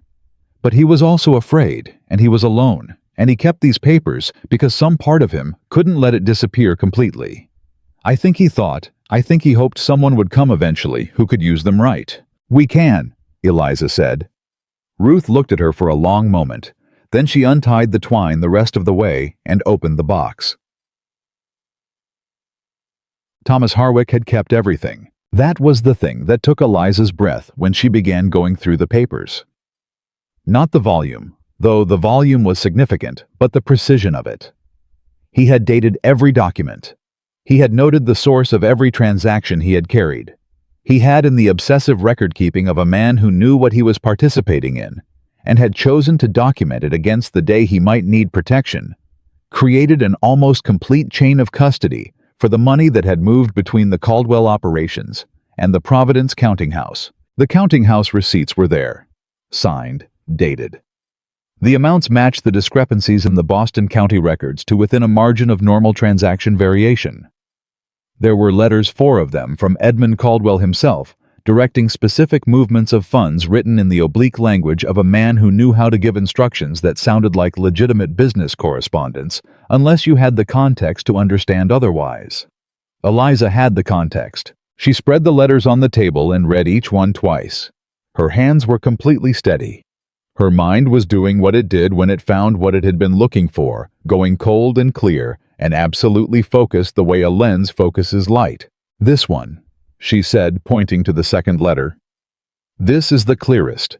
He instructs Harwick to move the quarterly proceeds from the Western Territory parcels to the Providence account before the county assessment period. He calls it a protective transfer." She looked up. "A protective transfer." He put it in writing. Nathaniel leaned over her shoulder. He was close enough that she was aware of it, and she noted the awareness and set it aside because this was not the moment. "Edmund Caldwell wrote that." "Edmund Caldwell wrote that," she confirmed. "His signature is at the bottom. We can have it verified against his other official correspondence." She straightened. "Nathaniel, this is enough. Combined with Caleb Marsh's examination of the altered records and the county volume documentation, this is a prosecutable case." He was quiet for a moment. "Ruth," he said, turning to the young woman who had been standing against the wall watching them. "These papers, are you willing to provide them as evidence in a legal proceeding?" Ruth's jaw tightened. "Will my father's name be in the record?" "Yes," Nathaniel said. "I won't lie to you about that. He was part of the mechanism. That will be part of the record." "But also what he kept," Ruth said. "What he held on to." "Also that," Eliza said. "The record will show both." Ruth looked at her father's box. She looked at it for a long time. "He used to say," she said finally, "that a man can do a wrong thing for a long time and still not be entirely lost as long as he never stops knowing it's wrong." She paused. "I used to think he meant it as comfort. Now I think he was confessing." No one said anything for a moment. Then Ruth reached out and put her hand flat on top of the papers in the box. "Take them," she said. "Use them right. That's all I ask. Chamebeg. They left Providence on Tuesday morning with the box wrapped in oilcloth in the carriage boot, and the specific silence between them of two people who understand that the thing they've been building has just become real. For most of the journey back to Boston, Eliza worked reorganizing her notes, cross-referencing Harwick's documents against her father's records, building the sequence of evidence in the order that would be most legible to a court. Nathaniel read across from her, occasionally asking questions, occasionally passing her a document without a word, because he'd understood what she needed before she asked for it. Somewhere outside of Dedham, he said, "You should know that I've retained legal counsel. A man named Aldous Crane. He practiced before the state judiciary for 20 years. He's one of the few attorneys in Massachusetts who has never had a professional connection to the Caldwell family." "When did you do that?" Eliza asked without looking up. "Friday, while you were at the records office." "You didn't tell me." "I'm telling you now." A pause. "I wanted to confirm he'd take the case before I mentioned him." "He will. He says if our documentation is as strong as I described, we have grounds to petition the state court directly bypassing the county judiciary entirely." She looked up then. Bypassing the county judiciary is critical. Half the county bench has been appointed through Caldwell influence. Crane knows that. It is why he suggested the state court. Nathaniel held her gaze. "He wants to meet with you. He says he needs to understand the accounting evidence from the person who built it." "When?" "Thursday." "Tell him Wednesday," she said. The corner of his mouth moved. "I'll tell him Wednesday." She went back to her notes. Outside, the Massachusetts summer rolled past the carriage windows in heat and green, and the ordinary movement of a world that didn't know yet that it was about to be asked to reckon with itself. They were back in Boston by early afternoon. The reckoning began almost immediately. Eliza came home to find her landlady, Mrs. Prentice, waiting at the foot of the stairs with an expression that combined apology and distress in equal measure. A man had come that morning, Mrs. Prentice said. A city official. He'd said she wasn't sure of the exact title. He had asked questions about Eliza, how long she'd lived there, whether she had regular visitors, whether she'd brought boxes or large amounts of paper in or out of the house in recent weeks. "I didn't tell him anything improper," Mrs. Prentice said anxiously, "but he was very official about it. He had a badge of some kind." "Did he give his name?" Eliza asked. "Aldridge," Mrs. Prentice said. "He said his name was Aldridge. The county finance board, the man who had recommended the records office clerk." Eliza kept her face even. "Thank you, Mrs. Prentice. You did nothing wrong." She went upstairs, locked her door, moved her father's original ledger from its usual place, under the floorboard beside the bed, to a different location, and then sat on the edge of her bed and thought. They were watching her rooms. They knew she'd been in the records office. They knew about the Providence trip. She had assumed as much, but Aldridge coming to her home made it explicit. She was being monitored by men with official standing, which meant that anything she brought into this building was potentially accessible to Edmund Caldwell before it reached a courtroom. She needed to move. She sent a note to Mrs. Worthington that evening. The reply came within 2 hours. "Come tonight. Bring everything. The east guest room is yours for as long as needed." She packed in 40 minutes. She had less than she'd thought she would have when it came to it. The ledger, the notebook, her father's 4 pages, the clothes she needed, a small wooden box her father had given her when she was 12, containing nothing except a folded letter he'd written her on her birthday that year, one of the few things of his she'd kept because she could not make herself leave it behind. She left everything else. Nathaniel was at Worthington House when she arrived, which surprised her, and then didn't, because Mrs. Worthington had clearly been moving pieces on a board that extended further than either of them could fully see. He stood when Eliza came in. He looked at the bag in her hand, and the ledger under her arm, and the particular set of her expression that said she had made a decision and carried it out. "They came to your rooms," he said. "Aldridge. This morning." His jaw tightened. "I had a visitor, too. Not at my house. At my attorney's office. A man who identified himself as a county investigator and informed Crane that he would be well advised to reconsider taking on any matters that touched on county financial records, given certain the word he used was irregularities in Crane's own professional history. Eliza stared at him. "They threatened your attorney." "They tried to," Nathaniel said. "Crane is 70 years old and has spent a career that makes him essentially unthreadable. He sent the man away and then sent me a note saying our meeting on Wednesday was confirmed, and he looked forward to reviewing the evidence." Something moved through Nathaniel's expression, not quite amusement, but a cousin of it. He said it with what I imagine was considerable satisfaction. "They're escalating," Eliza said. "Yes," Mrs. Worthington said from her chair by the fire. She had been sitting quietly listening.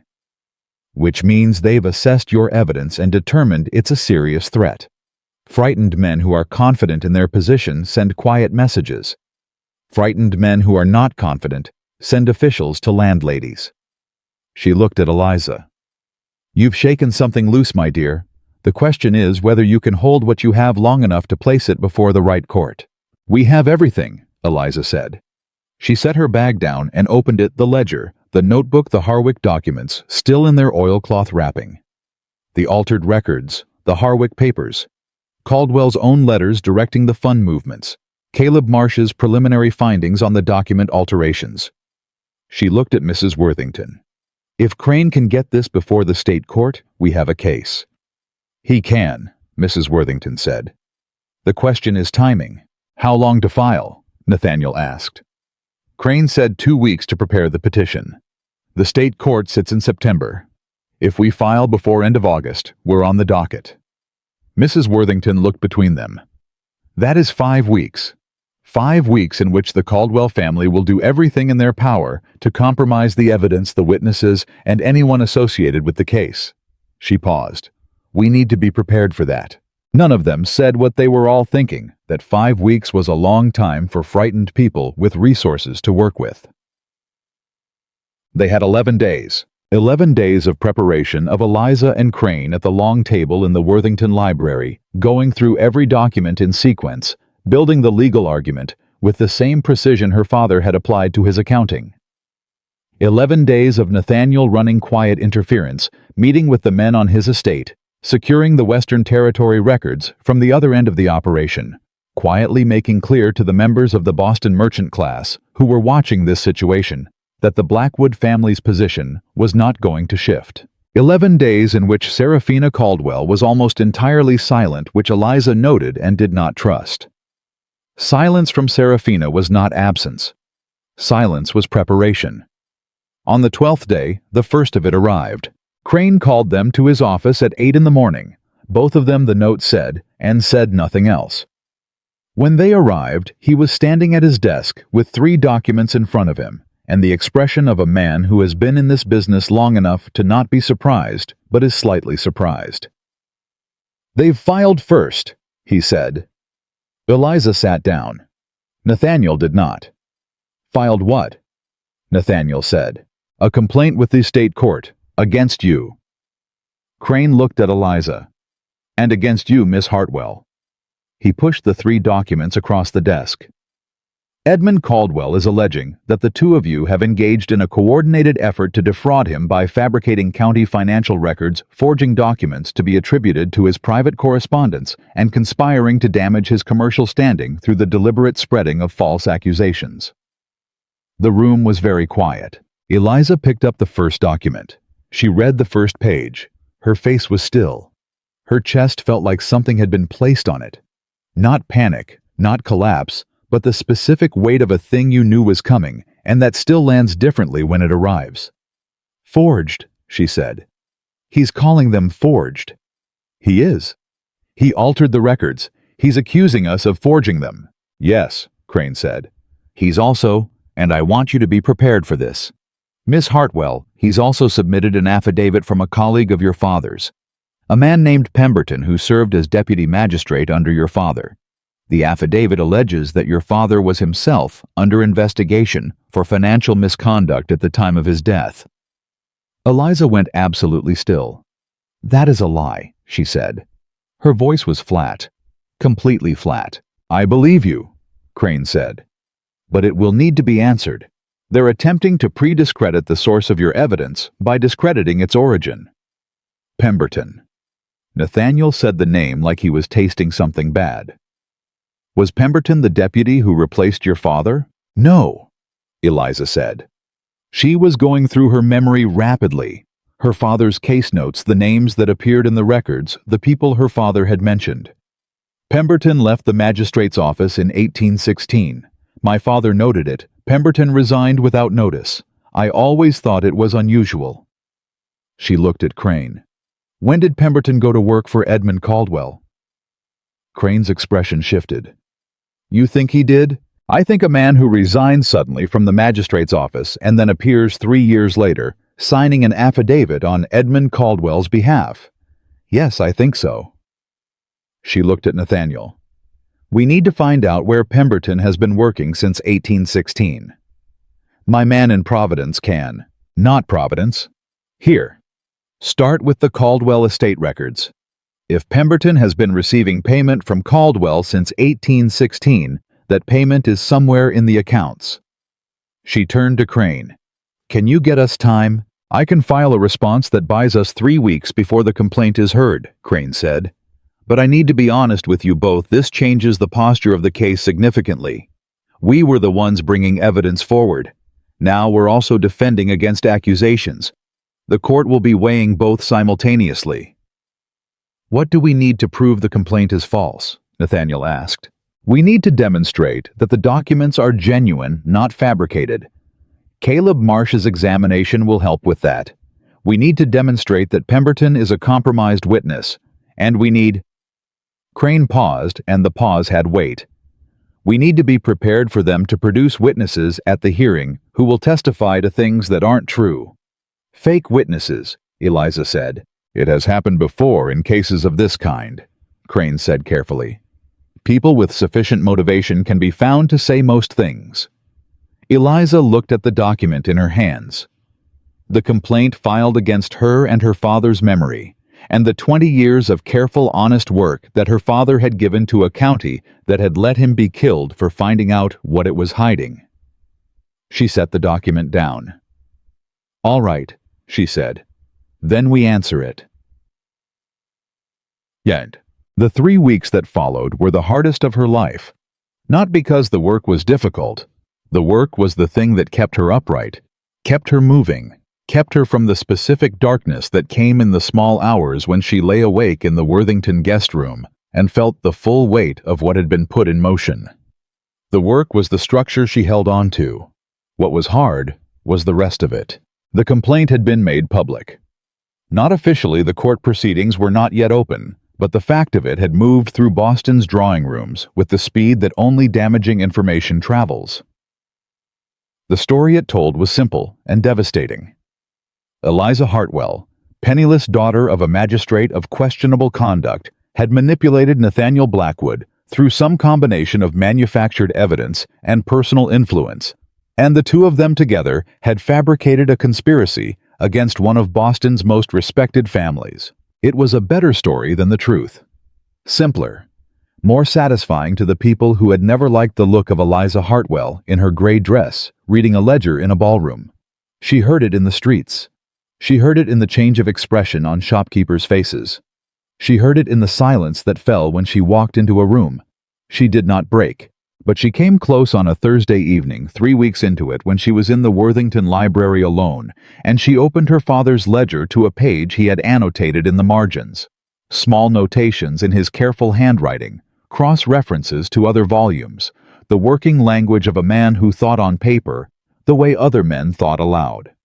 She read one of them, and it was so specifically him, so completely the voice of the man she had known and lost, that something in her chest gave way without warning. She sat with it for a while.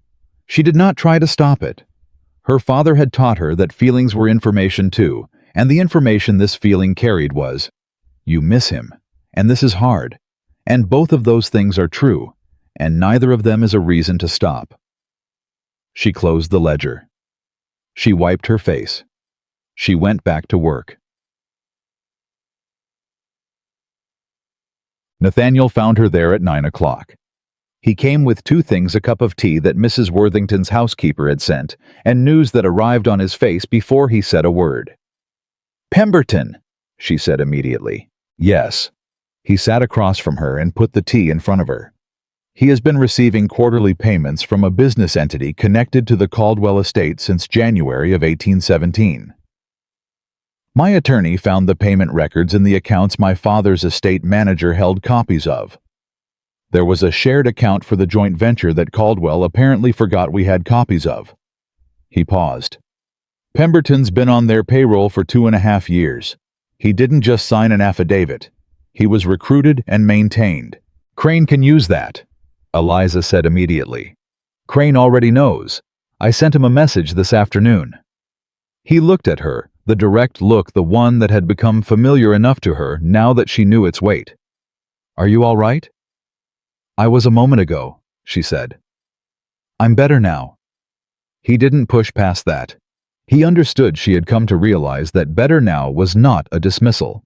It was the honest accounting of a woman who dealt in honesty. "There's something else," he said. The something else in his voice was different, not legal, not strategic. She looked at him more carefully. "Serafina came to see me this morning," he said. Eliza went still. "At my house. She arrived at 7 early enough that I wasn't prepared to manage the encounter on neutral terms."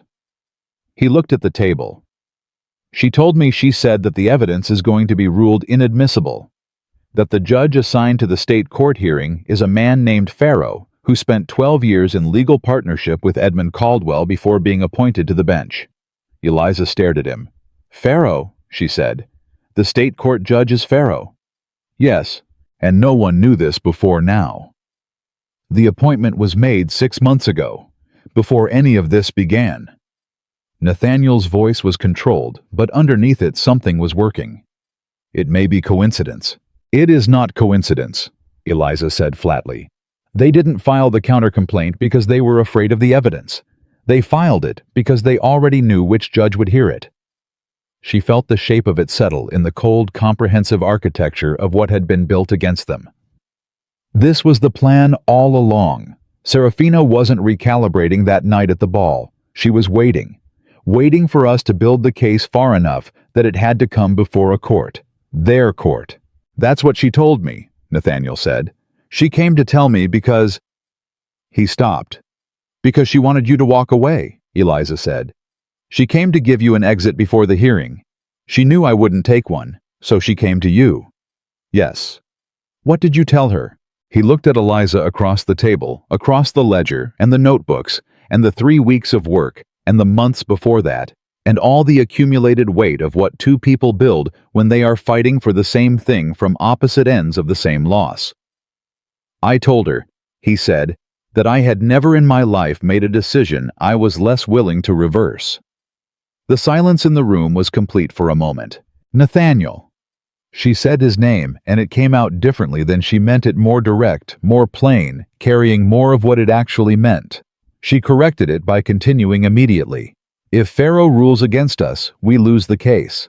Not just the hearing, the evidentiary record gets sealed. The complaint against us stands, and Caldwell's position is stronger than it was before we started." "I know." "Then what do we do?" He looked at her. "We make sure Farrow can't rule against us without the entire state of Massachusetts understanding exactly what he's doing and why." He leaned forward. "We don't win this in the courtroom, Eliza. Not if the courtroom belongs to them. We win it by making the case so public, so documented, so undeniable, that a ruling against us becomes its own evidence." He paused. "I've been in contact with a journalist, a man named Farrell, who writes for the State Gazette. He's been building a story on county financial corruption for 2 years, independently. Different angle, different evidence, but the same family." He held her gaze. "If we give him what we have, with names, with documentation, with full accountability, the story runs before the hearing. The hearing becomes a response to public knowledge, not a private proceeding." Eliza stared at him. "That puts everything in the open," she said. "Every piece of evidence, every name, before it's protected by legal proceedings." "Yes?" "If they move against us between the publication and the hearing, Then they do it publicly, he said. They do it in front of the entire city. And a city that has just read the full account of what was done to tenant farmers, whose names were used as shell registrations to a man like Caleb Marsh's mother, that city will not be as comfortable with what the Caldwells do next. She was quiet. She was doing what she did, reading it not emotionally but structurally. The shape of the risk. The shape of the alternative. My father's name, she said. If this is public before the hearing, Pemberton's affidavit is already out there. The counter-narrative is already established. Then we publish the payment records that prove Pemberton was bought, Nathaniel said.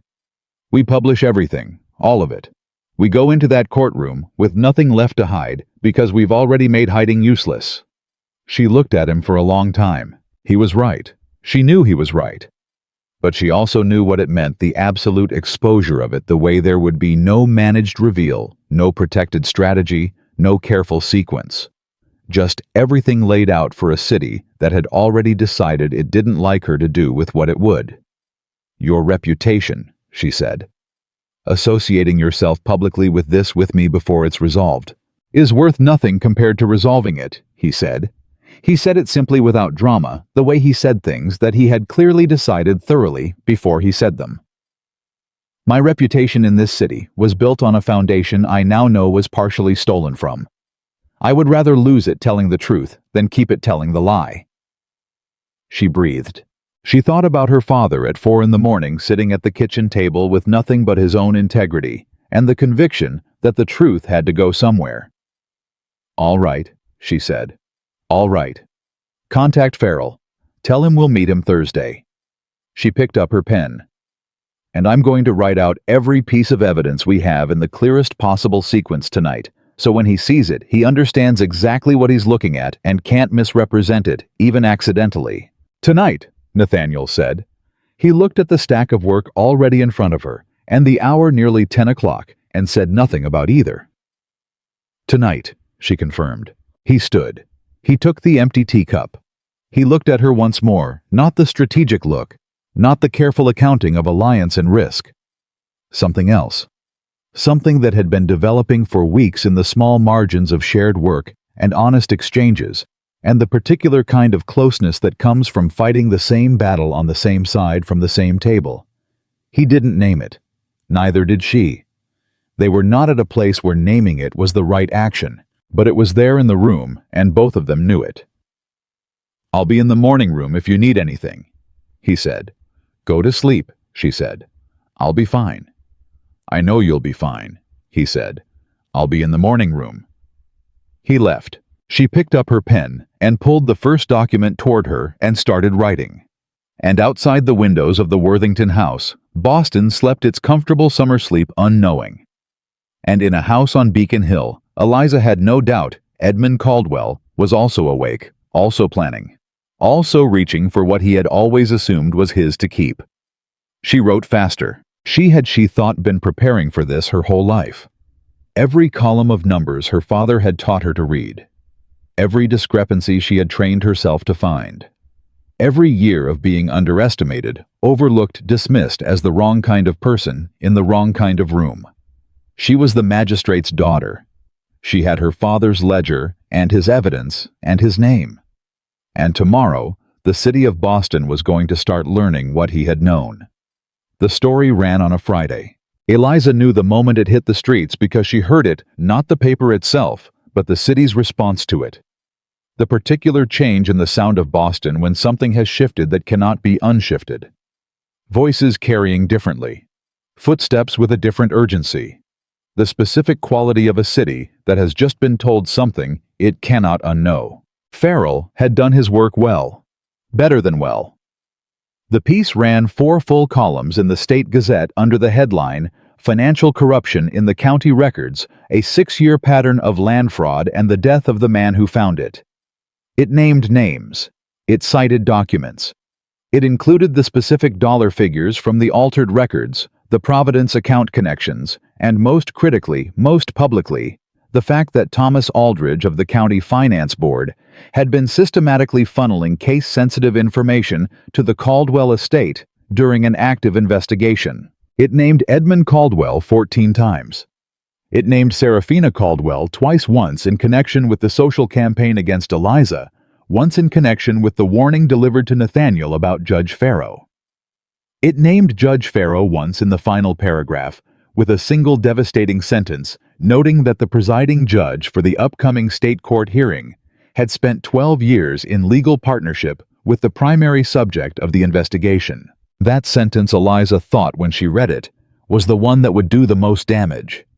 Not because it accused Farrow of anything, but because it made it impossible for him to preside without the entire city watching every word he said. She was at the breakfast table in the Worthington house when Mrs. Worthington came in with the paper and set it in front of her without speaking. Eliza read it through once completely. Then she looked up. "It's good," she said. "It's very good," Mrs. Worthington said. "Farrell is a thorough man."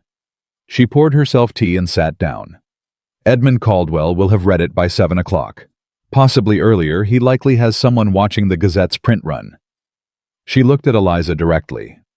"The next 48 hours will be the most dangerous. He will move fast and he will move hard. Are you prepared?" "Yes," Eliza said. She was not entirely sure that was true, but she said it because some things have to be said before they become true.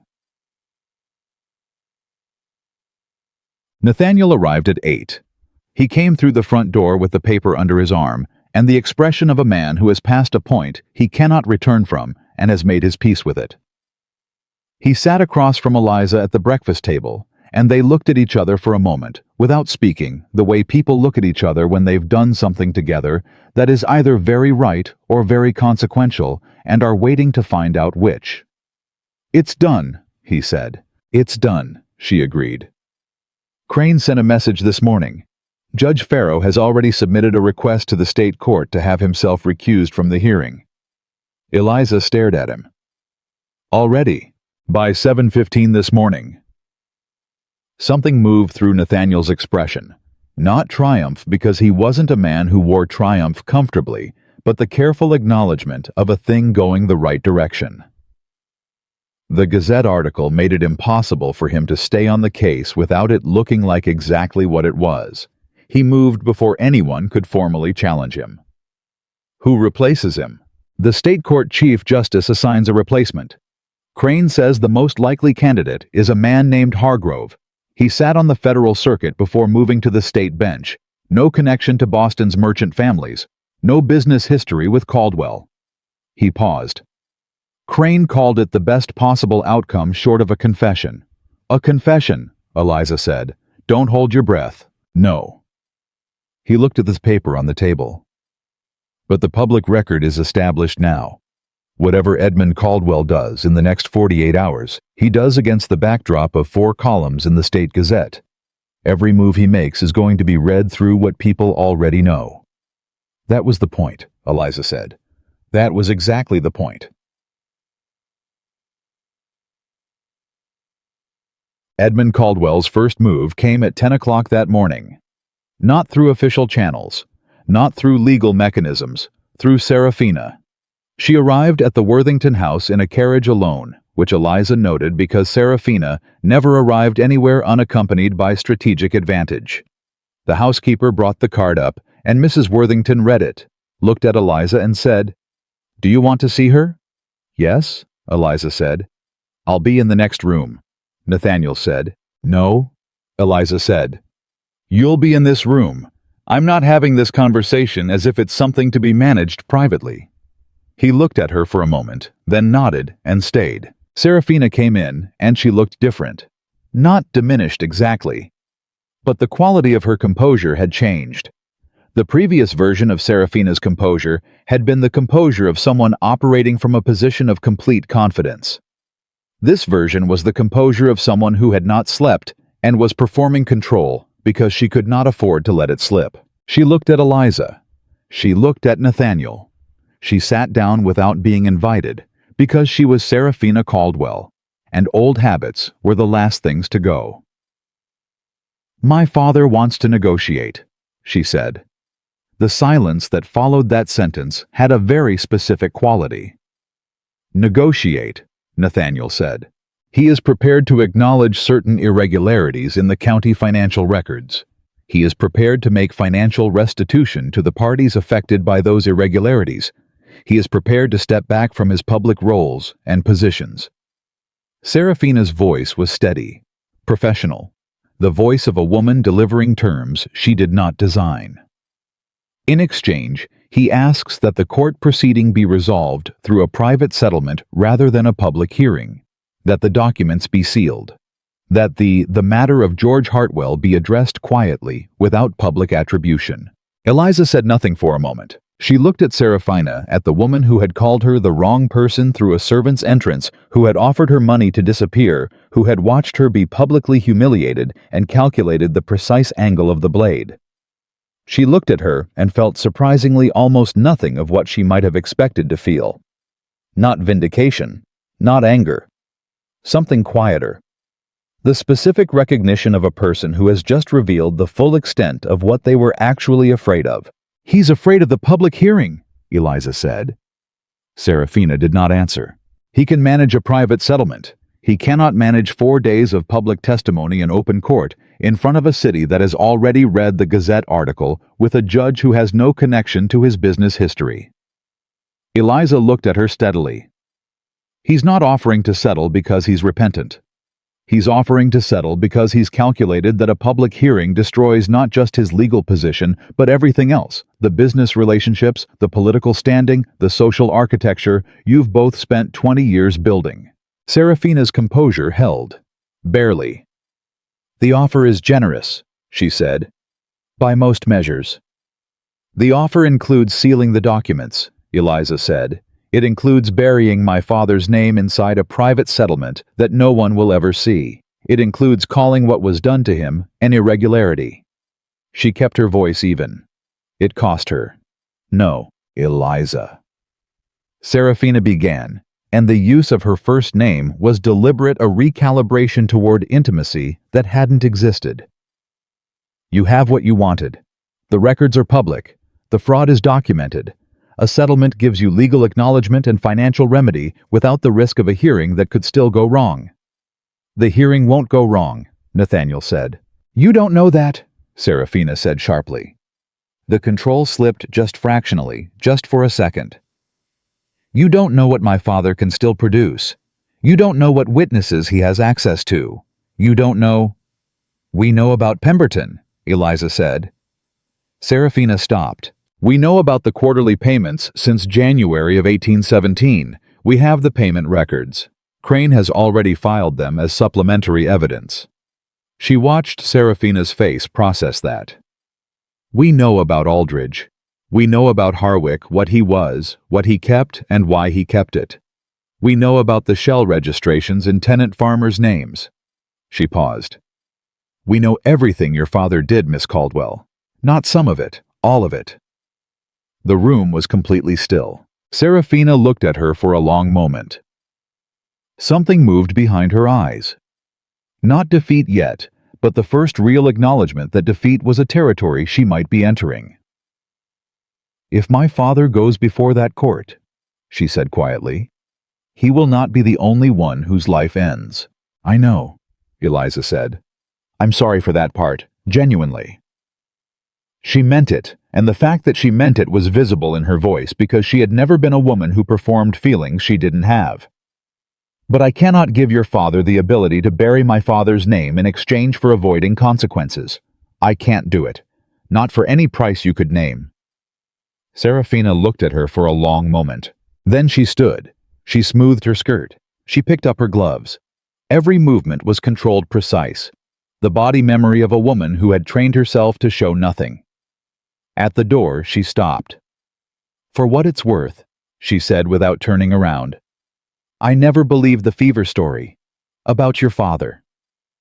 A pause. "I told myself I didn't know. It was easier." She was quiet for a moment. "I don't expect that changes anything." "It doesn't," Eliza said.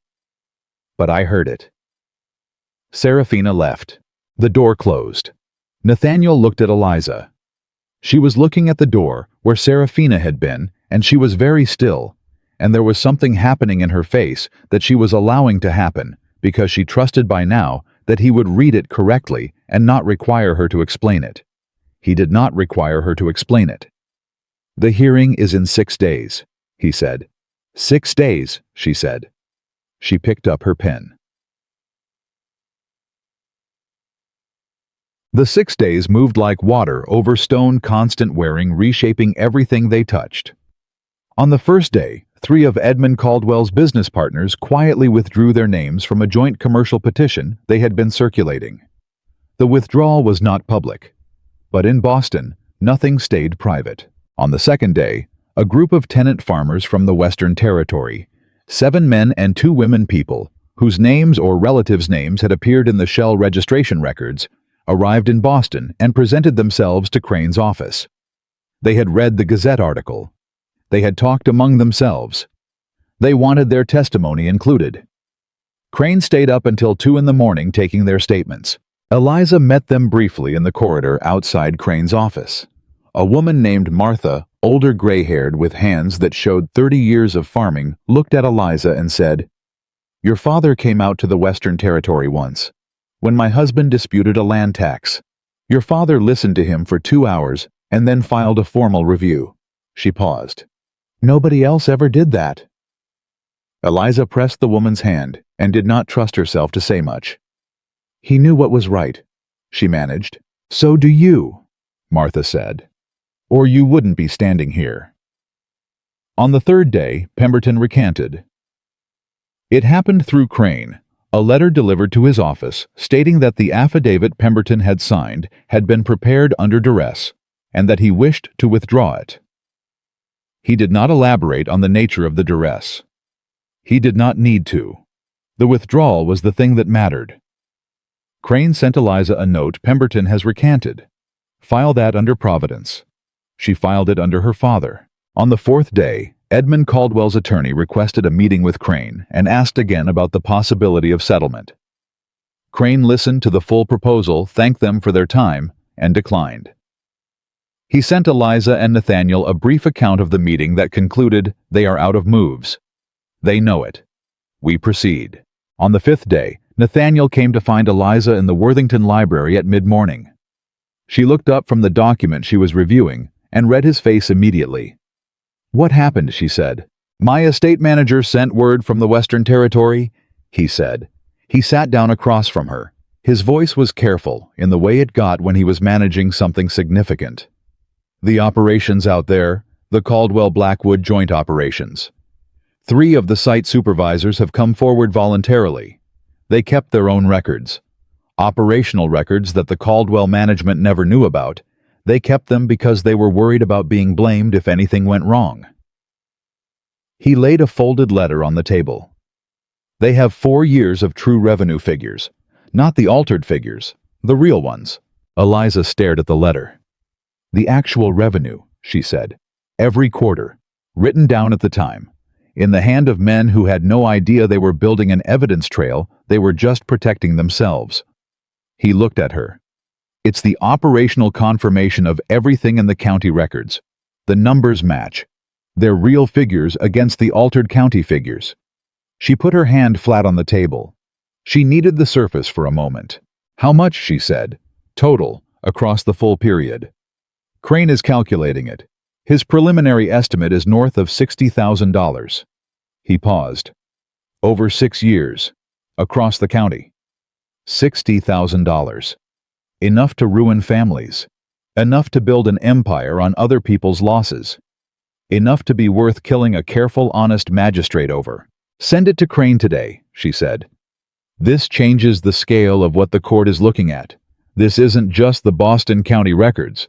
This is a documented pattern across a 6-year operation." "Already sent," he said. "An hour ago." She looked at him. "You sent it before you told me." "You were in the middle of something important. I sent it because it needed to go immediately, and then I came to tell you." He held her gaze, steady and unapologetic. Was that wrong? She thought about it honestly. "No," she said. "It wasn't." She paused. "Thank you." He nodded. He started to rise. "Nathaniel." She said it, and he stopped. She had been turning something over in her mind for days, weeks maybe, and she had been waiting for a moment that was quiet enough and honest enough to say it in. This moment was both.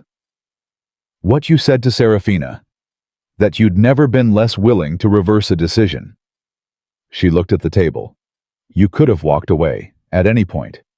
This isn't your father's fight in the same way it's mine. You had the standing to settle quietly and protect your business interests and let the rest of it go. She looked up. You didn't. I want you to know I understand what that cost and I haven't taken it for granted. He was quiet for a moment, not the quiet of someone with nothing to say. The quiet of someone choosing carefully. My father trusted Edmund Caldwell for 12 years, he said. He trusted him, and he was stolen from, and he died without knowing the full extent of it. I spent 2 years angry about that, and then I came back to Boston, and I found you standing at a table reading a ledger, and I understood that I hadn't come back to settle the estate. He paused. I came back because some part of me knew there was still something to finish. I just didn't know what it looked like yet. He held her gaze. Now I do. She looked at him. The man who had pulled her forward in a ballroom and changed the direction of everything. The man who had sat across tables from her for weeks in the honest, equal company of shared purpose, and never once treated her competence as something to be managed, or her grief as something to be set aside. When this is over, she said, I'd like to know you differently, if that's something you'd want. He didn't look away. It's something I'd want, he said. Very much. She nodded once. He nodded once. And then he left, and she picked up her pen, and outside the Worthington house, Boston was 6 days into knowing the truth. And tomorrow there would be 5, and then 4, and then the hearing would come, and they would be ready. The hearing opened on a Tuesday morning in late August. The courtroom was full. That was the first thing. The galleries were packed in a way that state court hearings almost never were, because the Gazette article had made this a public matter in a city that had strong opinions about public matters. Merchants, lawyers, 3 members of the state assembly sitting in the back row with expressions of careful neutrality. 2 women from the tenant farming community in the Western Territory who had traveled 4 days to be present. Mrs. Worthington sat in the second row with her hands folded and her expression revealing nothing. Ruth Harwick had come from Providence. She sat 3 rows back in her plain dress with her father's box in her lap. Eliza sat at the table beside Crane with her father's ledger and her notebook and the carefully sequenced evidence package they had built over weeks, and she was completely calm in the way she was always completely calm when the thing she had prepared for was finally in front of her. Nathaniel sat beside her. He had been asked by Crane to sit at the evidence table rather than in the gallery because his testimony would be needed on the Western Territory operational records. He had agreed without hesitation. He sat beside Eliza, and he was solid in the way that solid things are not showy, not performative, just unmovably present. Edmund Caldwell sat across the room with his 2 attorneys. He looked smaller than he had in the Worthington ballroom 2 months ago. Not physically, his physical presence was unchanged. But the social mass of him, the gravitational weight of a man accustomed to being the center of every room's understanding of power, had contracted. He was a man who had built himself out of other people's deference, and the deference was going. Serafina was not present. Eliza noticed the absence and filed it not with triumph, not with relief, just with the factual acknowledgement of what it meant. Serafina had decided to cut before the cut could be made for her. Eliza understood the logic. She didn't respect it, but she understood it. Judge Hargrove called the proceeding to order at 9 o'clock precisely. He was a compact man in his late 50s, with the bearing of someone who has spent decades in courtrooms and has learned to trust procedure above everything else. He had read the full case file. His manner indicated all of it carefully before walking into this room. Crane opened. He was methodical, detailed.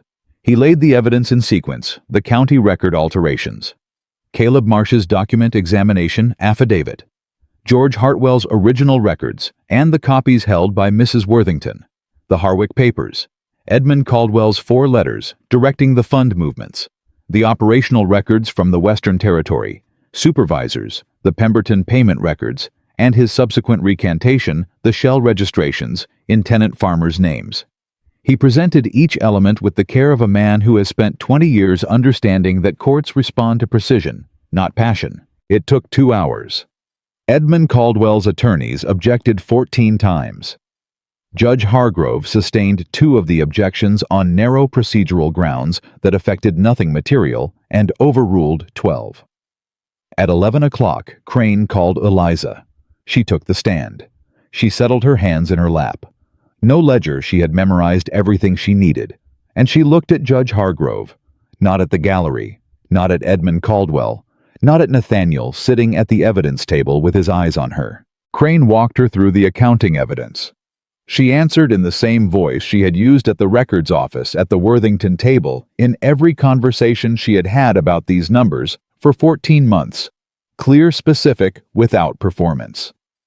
She cited figures. She explained the mechanism. She described what her father had found and how she knew he had found it, and what the physical evidence of his annotations told her about when he had understood the full scope of it. She was on the stand for 90 minutes. When Caldwell's attorney cross-examined her, he tried 3 approaches. He challenged her mathematical interpretation of the altered records. Crane objected, citing Marsh's independent expert confirmation. Sustained. He challenged the provenance of the Harwick papers, suggesting they might have been obtained improperly. She explained without raising her voice the circumstances of Ruth Harwick's decision to provide them voluntarily, and the attorney did not pursue it further. He tried a 3rd approach, suggesting that her personal grief over her father's death might have affected her objectivity. She looked at him steadily and said, "My grief is not in these numbers. My father's documentation is in these numbers. I would invite the court to examine whether the figures are accurate, which they can do independently of anything I feel about them." Judge Hargrove made a note. Caldwell's attorney sat down. The twist came at 2:30 in the afternoon. Crane had finished presenting the documentary evidence and had moved to witness testimony. He had called one of the Western Territory supervisors, a man named Cole, broad-shouldered and plain-spoken, who had kept his operational records for 4 years out of pure self-protective instinct, and who now sat in the witness stand with the particular dignity of a man who has decided that telling the truth is the most useful thing he can do. Cole was halfway through his testimony about the revenue discrepancies when the door at the back of the courtroom opened. Eliza did not turn immediately. She registered the specific sound of a door opening with purpose rather than accident, and then she registered the change in the room's attention, the way the gallery shifted, and then she turned. A woman was walking down the center aisle. She was perhaps 45, simply dressed with the look of someone who had traveled and was showing it. She carried a leather satchel, and she walked directly toward the front of the room with the expression of someone who has spent a long time deciding to do something and has finally done it. She stopped before Judge Hargrove. "I beg the court's pardon," she said. Her voice was clear and carried easily. "My name is Catherine Aldridge. I am the wife of Thomas Aldridge of the County Finance Board." She placed her satchel on the railing in front of the bench. "I have my husband's private correspondence with the Caldwell family going back to 1814. I have been keeping it in a deposit box at the First Bank of Massachusetts for 11 months. She looked at the judge directly. "I am ready to provide it to the court." The room erupted. Not loudly, these were Boston courtroom people trained in the management of public composure, but the sound of 50 people simultaneously recalibrating was unmistakable. Judge Hargrove called for order. He got it quickly because he was a man who expected to be obeyed. Eliza stared at Catherine Aldridge. She had not known. None of them had known. This woman had been sitting on this for 11 months, since before the Gazette article, since before the Worthington ball, since before any of this had become the thing it had become. She had been waiting, as Mrs. Worthington had waited for something for a moment, when bringing it forward would be possible, would be safe, would land somewhere that could use it. Crane was on his feet. He was asking the judge to admit the new evidence under the circumstances of its voluntary presentation. Caldwell's attorneys were objecting loudly, both speaking at once. Judge Hargrove was holding up one hand in the gesture of a man who has already made up his mind and is waiting for everyone else to catch up. Nathaniel leaned toward Eliza. "Did you know?" he asked quietly. "No," she said. "Who is she?" "Aldridge's wife." She watched Catherine standing at the railing, composed and certain, with the particular certainty of a woman who has made a decision and will not unmake it. "I think she's been afraid. And I think the Gazette article showed her that being afraid wasn't the only option anymore." Nathaniel looked at Catherine Aldridge for a moment. Then he looked at Eliza. "Like you," he said. "I was never afraid," Eliza said automatically. "You told me you weren't all right, but you were better," he said quietly. "The morning after the threatening letter." She paused. "I was afraid," she admitted. "I just didn't stop." "I know," he said. "That's what I meant." Judge Hargrove ruled the Aldridge correspondence admissible under the circumstances of voluntary disclosure. The ruling took 11 minutes. Caldwell's attorneys objected through all 11, and it made no difference. Catherine Aldridge sat in the gallery. She did not look at Edmund Caldwell. She sat with her hands folded in her lap, and the expression of a woman who has put down something very heavy and is feeling the absence of its weight for the first time. The hearing ran for 2 more days. On the second day, Edmund Caldwell's lead attorney requested a recess of 1 hour at mid-morning. Judge Hargrove granted 30 minutes. During those 30 minutes, Crane was approached by the junior attorney with a message Edmund Caldwell wished to make a statement to the court. When they reconvened, Caldwell rose. He was 61 years old, and he had been a powerful man for 30 of those years, and the process of power ending was visible in him not as collapse, but as the particular settling of a structure that has lost its load-bearing support. He stood straight. He spoke in his usual measured voice. But the architecture behind it had changed. "I wish to acknowledge," he said, "that irregularities occurred in the management of the county land records during the period in question. I wish to acknowledge that those irregularities caused material harm to multiple parties, including the Blackwood estate and the county treasury. I wish to acknowledge the role of my office in those irregularities." He paused. "I am prepared to cooperate fully with the court's assessment of appropriate remedy." He did not say fraud. He did not say theft. He did not say the word Hartwell. But Judge Hargrove, looking down from the bench with the expression of a man who has been in courtrooms for 30 years, said, "The court notes the statement. The court also notes that the full evidentiary record will be considered in assessing both remedy and accountability, regardless of the characterization employed by any party." He looked directly at Caldwell. "Irregularities is not a word this court will be using." Something changed in the courtroom. It was not sound. It was the change that happens in a room when a thing has been named that was not nameable before, when the structure of a comfortable lie has been replaced in public by the plain shape of what it always was. Eliza looked at the evidence table in front of her. The ledger, the notebooks, Caleb Marsh's affidavit, the Harwick papers, the operational records from 4 men in the Western Territory, who had simply kept the numbers honest because they thought someone might eventually need the truth. Her father had been right. He had been right about all of it, and the right of it had survived him, and it was sitting in a Massachusetts state courtroom being read into the permanent record. She pressed her lips together, breathed once carefully. Nathaniel beside her put his hand over hers on the table. Not a gesture of romance. Not a claim. Just presence, the solid, uncomplicated acknowledgement of one person to another that they are not alone in this moment. She did not move her hand.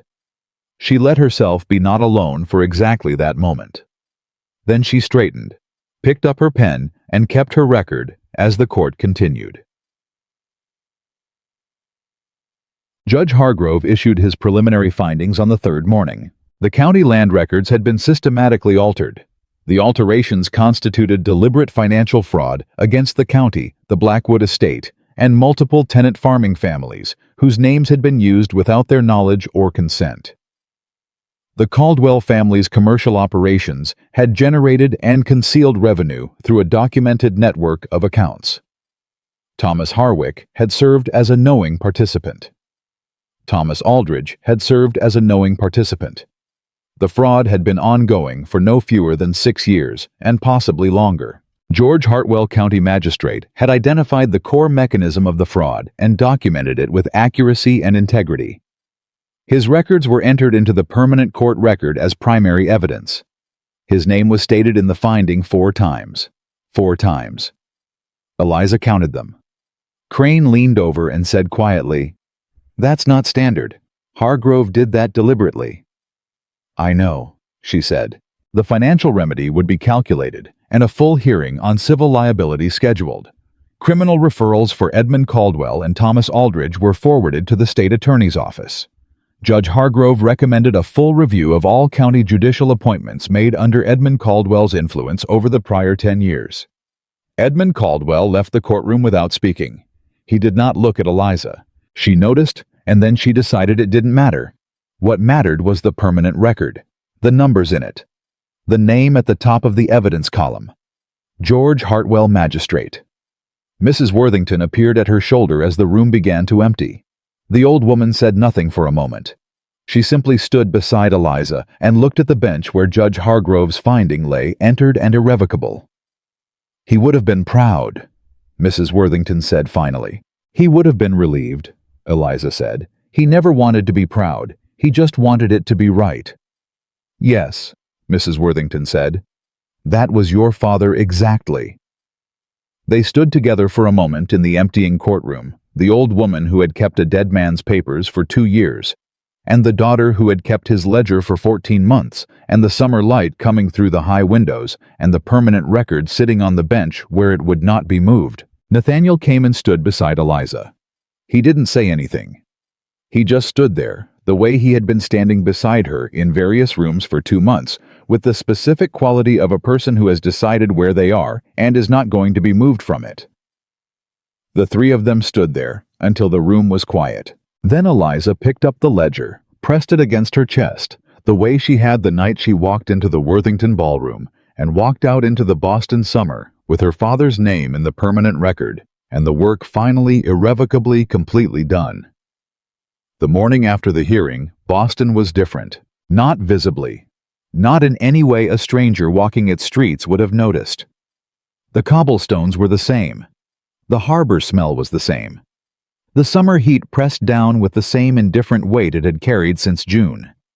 But the city knew something now that it hadn't known 3 months ago.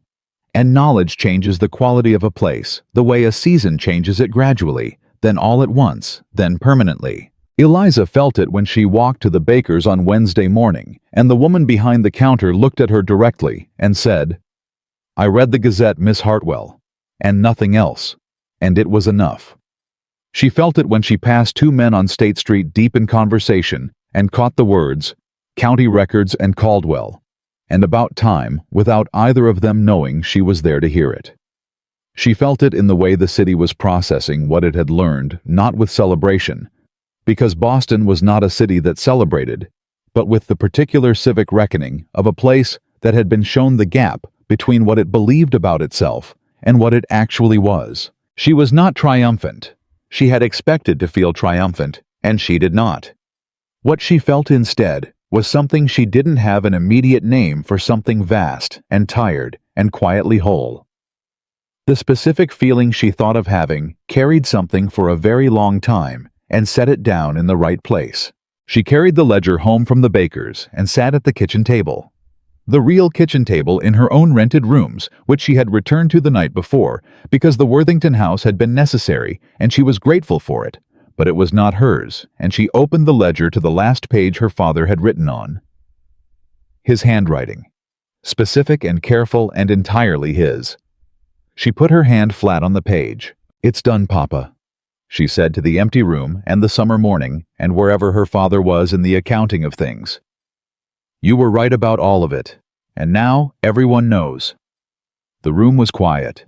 She closed the ledger. She made herself tea and she sat with it, and she allowed herself for the first time in 14 months to sit without working. Just to sit.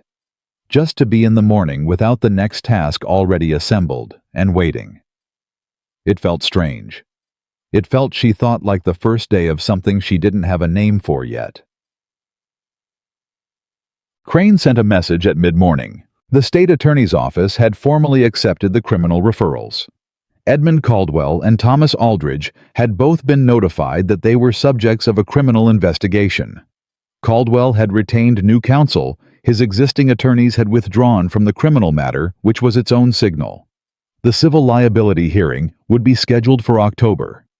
The preliminary estimate of financial remedy, including restitution to the Blackwood estate and to the tenant farming families identified in the shell registration records, was $112,000. $112,000. Eliza read that figure 3 times. She thought about Martha, the gray-haired woman from the Western Territory, and her husband who had disputed a land tax, and her father who had listened for 2 hours. She thought about Ruth Harwick and her father's box of papers, and the years he had spent sitting at the kitchen table in the night, unable to sleep, because he knew what he had done, and couldn't undo it, and could only hold the record of it and hope. She thought about Caleb Marsh writing 4 days of examination in a borrowed room, with his mother's name on a document she had never known existed. She wrote back to Crane, "Thank you. Please ensure the tenant farming families are represented independently in the civil proceeding. They should not have to rely on our legal team. They have earned their own counsel." Crane's reply came within the hour. "Already arranged. You anticipated me by approximately 1 day." She set the note down and found she was almost smiling. Nathaniel came at noon. He knocked, which he had taken to doing rather than sending ahead, because she had told him once that she preferred the directness of a knock to the managed formality of a calling card, and he had remembered. She heard it and called him in, and he came through the door with his hat in his hand and the expression he wore when something had happened that he was still turning over. "Sit down," she said. "There's tea." "The Attorney General's office contacted Crane this morning," he said, sitting. "Not the state attorney, the federal level. They've been running a parallel investigation into land fraud across 4 counties. They've been running it for 8 months. He looked at her.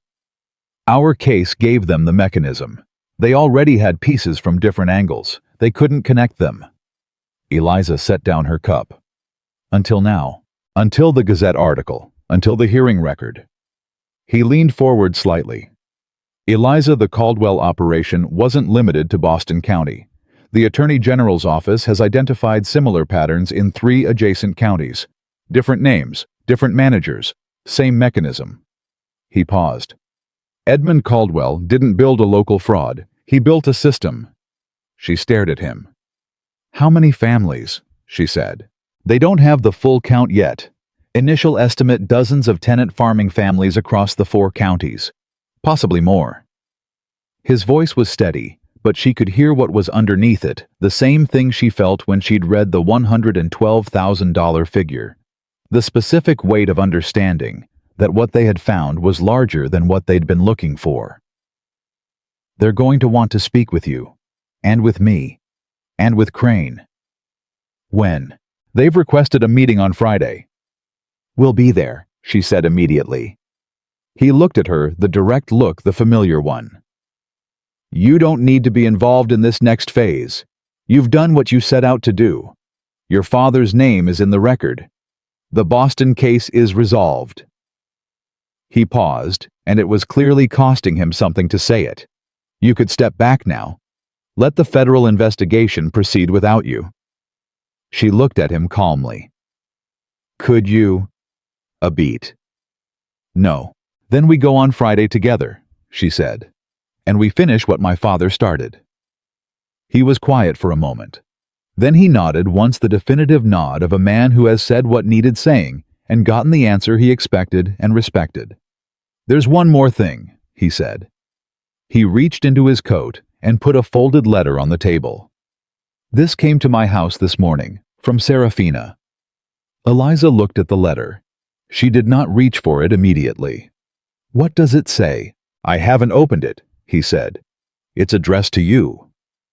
She looked at him. He looked at her. She picked up the letter. Serafina's handwriting was even now beautiful, controlled and precise, with the particular elegance of a woman who had been trained from childhood that the quality of your penmanship indicated the quality of your character. The letter was 1 page. Shorter than Eliza expected. Miss Hartwell, my father has accepted the advice of his new counsel and will cooperate fully with the state criminal investigation. I expect you already know this. I am writing not about the legal matter, but about the other matter, the matter of what I knew and what I chose not to know. You told me in the courtroom corridor that you heard what I said about your father. I want you to know that I have heard since the hearing what your father's record says about what he found and when he found it and what it cost him. I have heard it clearly. I cannot make that right. I understand that. I am not writing to ask your forgiveness because I don't think I have earned the right to ask for it. I am writing because you were honest with me throughout this, even when honesty served you less well than silence would have, and I think you deserve honesty in return. I was wrong. Not just about the tactics, about what I was willing to be. I am going to spend some time understanding what that means. SC. Eliza read it twice. She folded it carefully along its original creases and set it on the table. What will you do with it? Nathaniel asked. Keep it, she said. I don't know yet what it means, but she wrote it honestly, and that counts for something. She looked at the folded letter. She's not a bad person who did bad things. She's a person who chose badly for a very long time and is trying to understand why. She paused. That's not nothing. No, he said. It's not. They sat in the quiet of her kitchen for a moment, with the summer afternoon pressing against the windows and the city outside going about its altered knowing business. I need to ask you something, Nathaniel said. She looked at him. The Blackwood estate has a significant amount of work ahead, the civil proceeding, the federal investigation, the review of the county appointments, managing the Western Territory operations honestly, which means restructuring them from the ground up. He looked at the table, then back at her.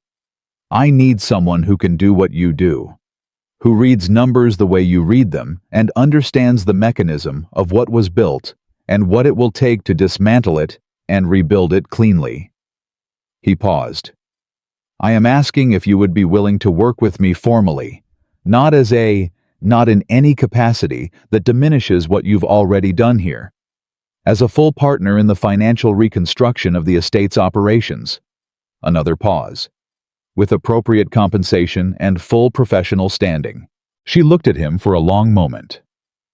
You're offering me a position, she said. I'm offering you a partnership, he said.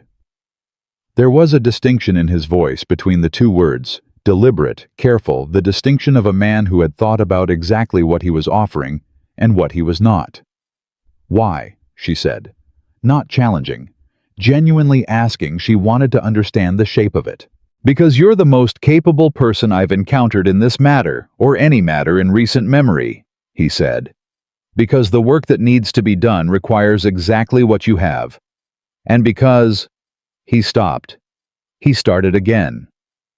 Because I have been sitting across tables from you for 2 months, and I have found that I would like to keep doing that, and this is a legitimate and useful way to do so, and I think you deserve to be offered the legitimate and useful thing rather than... He stopped again. Rather than the other thing, she said. Rather than the other thing, he confirmed. Which is also true, but which I don't think is the right first thing to offer. She looked at him. This man who had reached for her hand in a ballroom when no one expected him to, and had not let go of the purpose of it since. This man who had sat up until midnight reading legal documents and known when to send evidence without asking, and understood that better now was an honest answer and not a deflection. Yes, she said. He breathed. Yes to the partnership, she said, and yes to the other thing, eventually, when we've both earned it properly. She met his eyes directly. I'm not a woman who does things out of order. The corner of his mouth moved that reluctant particular motion she had catalogued from the first night and had come to understand was the real version of his smile, the one that didn't perform itself. I know, he said. That's one of the things yes, I know. Good, she said. Then we have an agreement. We have an agreement, he said. The federal meeting on Friday was 3 hours long and attended by 2 members of the Attorney General's staff, Nathaniel and Eliza. She brought her notebook and her father's ledger and the full sequence of evidence documentation she had built across the preceding months, and she laid it out for the federal investigators with the same precision she had used in the state court hearing. One of the investigators, a young man named Preston, who had the look of someone recently out of law school and still surprised by what the actual practice of law contained, stopped her at one point during the accounting explanation and said, "Miss Hartwell, how did you learn to read financial records at this level?" She looked at him. "My father," she said. "He taught me from the time I was 12. He said a person who can read numbers accurately is never entirely without power, regardless of what else they lack." Preston made a note. Then he looked up and said, "Your father was right." "He usually was," she said, and she continued. The federal investigation would take months, possibly a year. It was larger and more complex than the Boston case, involving more parties, more counties, more threads to trace and verify and present to a court that would require the same precision the state court had required. Eliza understood that walking into it. She understood it, and she chose it anyway, the way she had chosen everything in the preceding months, with clear eyes and the specific kind of courage that is not the absence of fear, but the decision that the work matters more than the fear does. When they left the Attorney General's office and walked out into the August afternoon, Nathaniel said, "That's going to take a year." "At least," she said. "Are you ready for a year of this?" She thought about it honestly. The work, the long tables, the notebooks filling up, the evidence assembled piece by piece with the patience of someone who has learned that truth doesn't move quickly, but it moves permanently. The federal investigators who would need everything explained in careful sequence. The tenant farming families across 4 counties who didn't know yet that someone was looking at what had been done to them. "Yes," she said. "Good," he said. "So am I." They walked down State Street side by side in the August heat, and the city moved around them, and it was not the city it had been in June. 3 weeks later, Eliza went to her father's grave. She had been once since the funeral, 3 days after, when the ground was still raw, and she had stood there unable to stay for more than a few minutes because the rawness of the ground and the rawness of everything inside her had been too perfectly matched. She had not gone back. It had not been avoidance exactly. It had been the sense that she had not yet had anything to bring him. She had something now. The cemetery was in the older part of the South End, quiet, in the way that older places are quiet, not empty, but settled. The summer had tipped into its late phase, the heat less brutal now, the mornings carrying the first suggestion that autumn was somewhere in the distance and would eventually arrive. She found the stone. Plain as she'd requested, her father had not been a man for ornamentation. His name, his years, Magistrate of Boston County. She had added one line when she ordered it the summer after the funeral, because she had needed to add something true, even when the rest of the truth was still unresolved. He kept the record honest. She stood in front of it for a long time without speaking. She had not planned what she would say. She had thought she might not say anything, might just stand there and let the fact of being there be the thing. But standing there with everything that had happened in the preceding months, with her father's name in a federal court record, now as well as the state court record, with the Caldwell empire being dismantled piece by piece, and dozens of families in 4 counties being told that someone had found what had been done to them and was going to answer for it. Standing there with all of that, she found she had more to say than she'd expected. "They tried to call it an irregularity," she said. "The judge wouldn't let them." She was quiet for a moment. "Hargrove, he's a good man. You would have liked him. He's the kind of judge you always said courts needed, more of the kind who reads the whole file and trusts what the numbers say." A bird moved somewhere above her. She didn't look up. There are 4 counties now, not just Boston. The federal investigators think it may have been running longer than we knew. They're going to take it all the way back, and they're going to need me to explain the accounting mechanism about 40 more times to 40 more people who don't read numbers the way you taught me to. She paused. "I don't mind. You taught me not to mind." She pressed her lips together. The grief was still there. It had not resolved. She had come to understand that it would not resolve, that it would simply become something she carried differently as time went on. That was all right. Her father had told her once that the things that cost you the most are the things worth carrying. She had been 12, and she hadn't understood what he meant. She understood now. "Nathaniel Blackwood is a good man," she said. "I think you'd have liked him too. He sat with me in the records office for 3 hours reading land valuations, and he never once made me feel like I was doing something that required his permission." She almost smiled. That's a higher bar than you might think for Boston in 1819. She reached into her coat and took out the ledger. She held it for a moment, the familiar weight of it, the worn edges of the cover, the accumulated weight of what it contained and what it had done. "I'm going to keep this," she said. "I know you'd say it's just an accounting record, and the numbers are what matter, not the book they're written in. But I'm keeping it anyway." She ran her thumb across the cover. "It's how I know where I came from. And it's how I know where I'm going." She heard footsteps behind her. She did not turn immediately. She knew the sound of his footsteps, had learned them in the way you learn the particular sounds of people who have been present in your life through consequential things. Nathaniel had followed her, keeping distance, and he had held that distance until she was ready, and now he came forward and stood beside her without asking if he should. She let him stand there. They were quiet together for a long time. "I told him about you," she said. "I heard," he said. He said it without self-consciousness. He had been close enough to hear, and he wasn't going to pretend otherwise, because he was not a man who managed the truth when honesty was the better option. "He taught me everything I know about numbers," she said, "and about what numbers mean. He said once that accounting is really just the practice of making sure that what happened is accurately recorded, so the truth can't be replaced by something more convenient." She paused. "He applied that to everything, not just ledgers. It shows," Nathaniel said. "In everything you do. The way you approach a problem. The way you don't let what's convenient replace what's accurate." He was looking at the stone. "He built something in you that was worth everything he didn't get to see it do." She breathed carefully. "He would have said that was too grand." "He would have been wrong," Nathaniel said simply. She looked at the stone. He kept the record honest. 5 words. The most accurate thing she knew how to say about the man who had taught her that accuracy was the most important thing.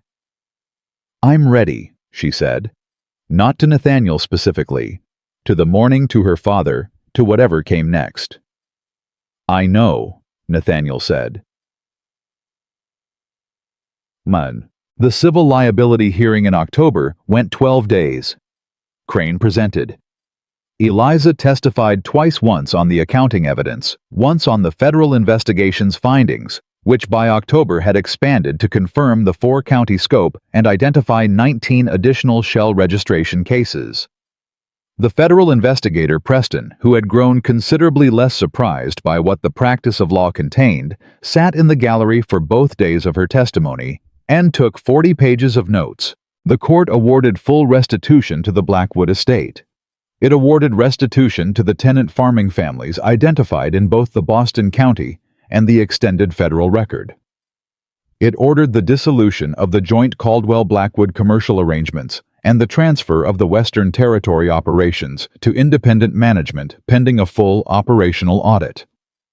Edmund Caldwell's criminal trial was scheduled for the following spring. Thomas Aldridge pled guilty to his criminal charges in November, providing further testimony against Caldwell in exchange for a reduced sentence. His wife Catherine sat in the courtroom for the plea, and she did not look at her husband, and she did not look away from the proceedings, and afterward she walked out of the building alone, and did not speak to the press, and went home to make whatever came next from what remained. Eliza read about the plea in the Gazette, and thought about courage. The different shapes it came in, the different costs it carried, the way it could show up in a woman walking down a courtroom aisle with a leather satchel after 11 months of being afraid. Pemberton was formally charged with perjury and accessory to fraud. His recantation, Crane noted dryly, had not helped him as much as he'd hoped. These things rarely do. In November, Eliza moved. Not far 3 streets over to rooms that were larger than the ones on the south side, with a proper study that had bookshelves she could fill and a table large enough to spread documents across without stacking them. She had earned the move. The compensation from the Blackwood partnership, formalized now with Crane's documentation and Nathaniel's complete financial transparency, was enough to live on properly, to work from a real foundation, rather than the perpetual edge she had occupied since her father died. She unpacked the wooden box last, the one with her father's birthday letter in it. She set it on the shelf in the study next to the ledger, and she stood back and looked at both of them for a moment. Then she sat down at the big table and opened her notebook to a fresh page and started work on the federal accounting summary that Preston had requested by end of month. She was 26 pages deep into it when Nathaniel knocked. She called him in, and he came through the door and looked around the study, the shelves, the table, the ordered stacks of documentation, the 2 things on the shelf, and something in his expression did what it did when he registered something that mattered to him, that controlled settling a feeling. "Better," he said. "Much better," she agreed. He sat across from her and pulled his own notebook from his coat. He had developed the habit of bringing it the same way she had spent 2 months, noting that he asked good questions and kept precise records and never needed the same thing explained twice. "The Western Territory operational audit," he said. The new manager sent his preliminary figures. "Good or bad? Mixed. The bones of it are sound. The Caldwell management was extractive, not destructive. They wanted maximum revenue, not to ruin the operations. The land is good. The tenant arrangements need complete restructuring." He set the notebook on the table between them. "I'd like your assessment of the revenue projections before I respond." She pulled the notebook toward her and read. He watched her read. She was aware of it, the same specific attention he brought to everything she did that was not intrusive, but was completely present. "The projections are conservative," she said without looking up. "Deliberately so. I'd guess the new manager is protecting himself against overestimating, which is sensible, but means the real figures are probably 15% higher." She turned a page. "The tenant restructuring cost is underestimated. He hasn't accounted for back tax resolution on the shell registrations. Those families are going to need legal support to clear the records, and that has to come from the estate before the restructuring can proceed." "Can you write that up?" he said. "For the manager directly?" "Already started," she said, reaching for her pen. He watched her for a moment. "Eliza," he said.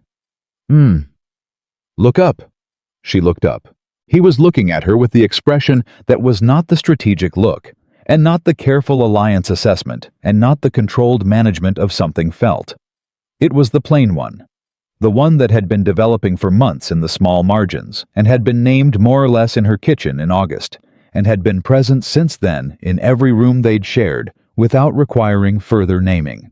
"I would like," he said, "to take you to dinner, not as partners reviewing documents, not in the context of any ongoing legal matter." He paused. "Simply as what I hope we are becoming." She held his gaze. "Thursday," she said. "Thursday," he agreed. "And you're paying," she said, "because you have significantly more money than I do, and I believe in accuracy." The reluctant smile, the real one, the whole of it this time, not just the corner, moved across his face. "I believe in accuracy too," he said. "It's one of the things I most—" He stopped. "Thursday." "Thursday," she said. She went back to the operational notes. He went back to his own notebook. Outside the November study, the city moved through its business, and somewhere across town, a federal investigation was 6 months into its work. And Edmund Caldwell was preparing a criminal defense, and 36 families in 4 counties were navigating the slow, imperfect, necessary process of being given back what had been taken from them. And in a study on a Boston side street, a woman who had walked into a ballroom in a gray dress with her father's ledger pressed against her chest and walked out with everything changed, sat at a table doing the work her father had taught her, and was for the first time in longer than she could accurately calculate something that felt very much like all right. She went to the grave once more before the year ended on a cold December morning when Boston had gone gray and still with the first real suggestion of winter. She brought nothing except herself and the truth of everything that had happened. She stood in front of the stone, and she looked at his name and the 5 words she had chosen, and she thought about what he had been, the particular, specific, irreplaceable fact of him, the man who had sat with her at kitchen tables and taught her that numbers told the truth. If you were patient enough to read them, the man who had walked into a corrupt system with nothing but his own integrity and had documented everything he found because he understood that truth had to go somewhere even if he didn't live to deliver it. It had gone somewhere. He had made sure of it, even at the end, even afraid, even alone. He had made sure the record survived. She had carried it the rest of the way. "I kept it honest, Papa," she said. "Just like you taught me." The December morning was cold and clear and completely still. She stood for a while longer. Then she straightened, pressed her coat flat, picked up her notebook, and walked back into the city her father had served, and her father's truth had changed steady in her step, clear in her purpose, carrying his name forward into every room that had once been built to keep her out. She had walked into those rooms anyway. She always would. And that, not the court record, not the money restored, not the empire dismantled, or the criminal charges filed, or the Boston Gazette article that had changed the shape of a city's understanding of itself. That was what George Hartwell had built when he sat with his daughter at the kitchen table and taught her that a person who can read what doesn't add up is never entirely without power. He had built her, and she had made it count.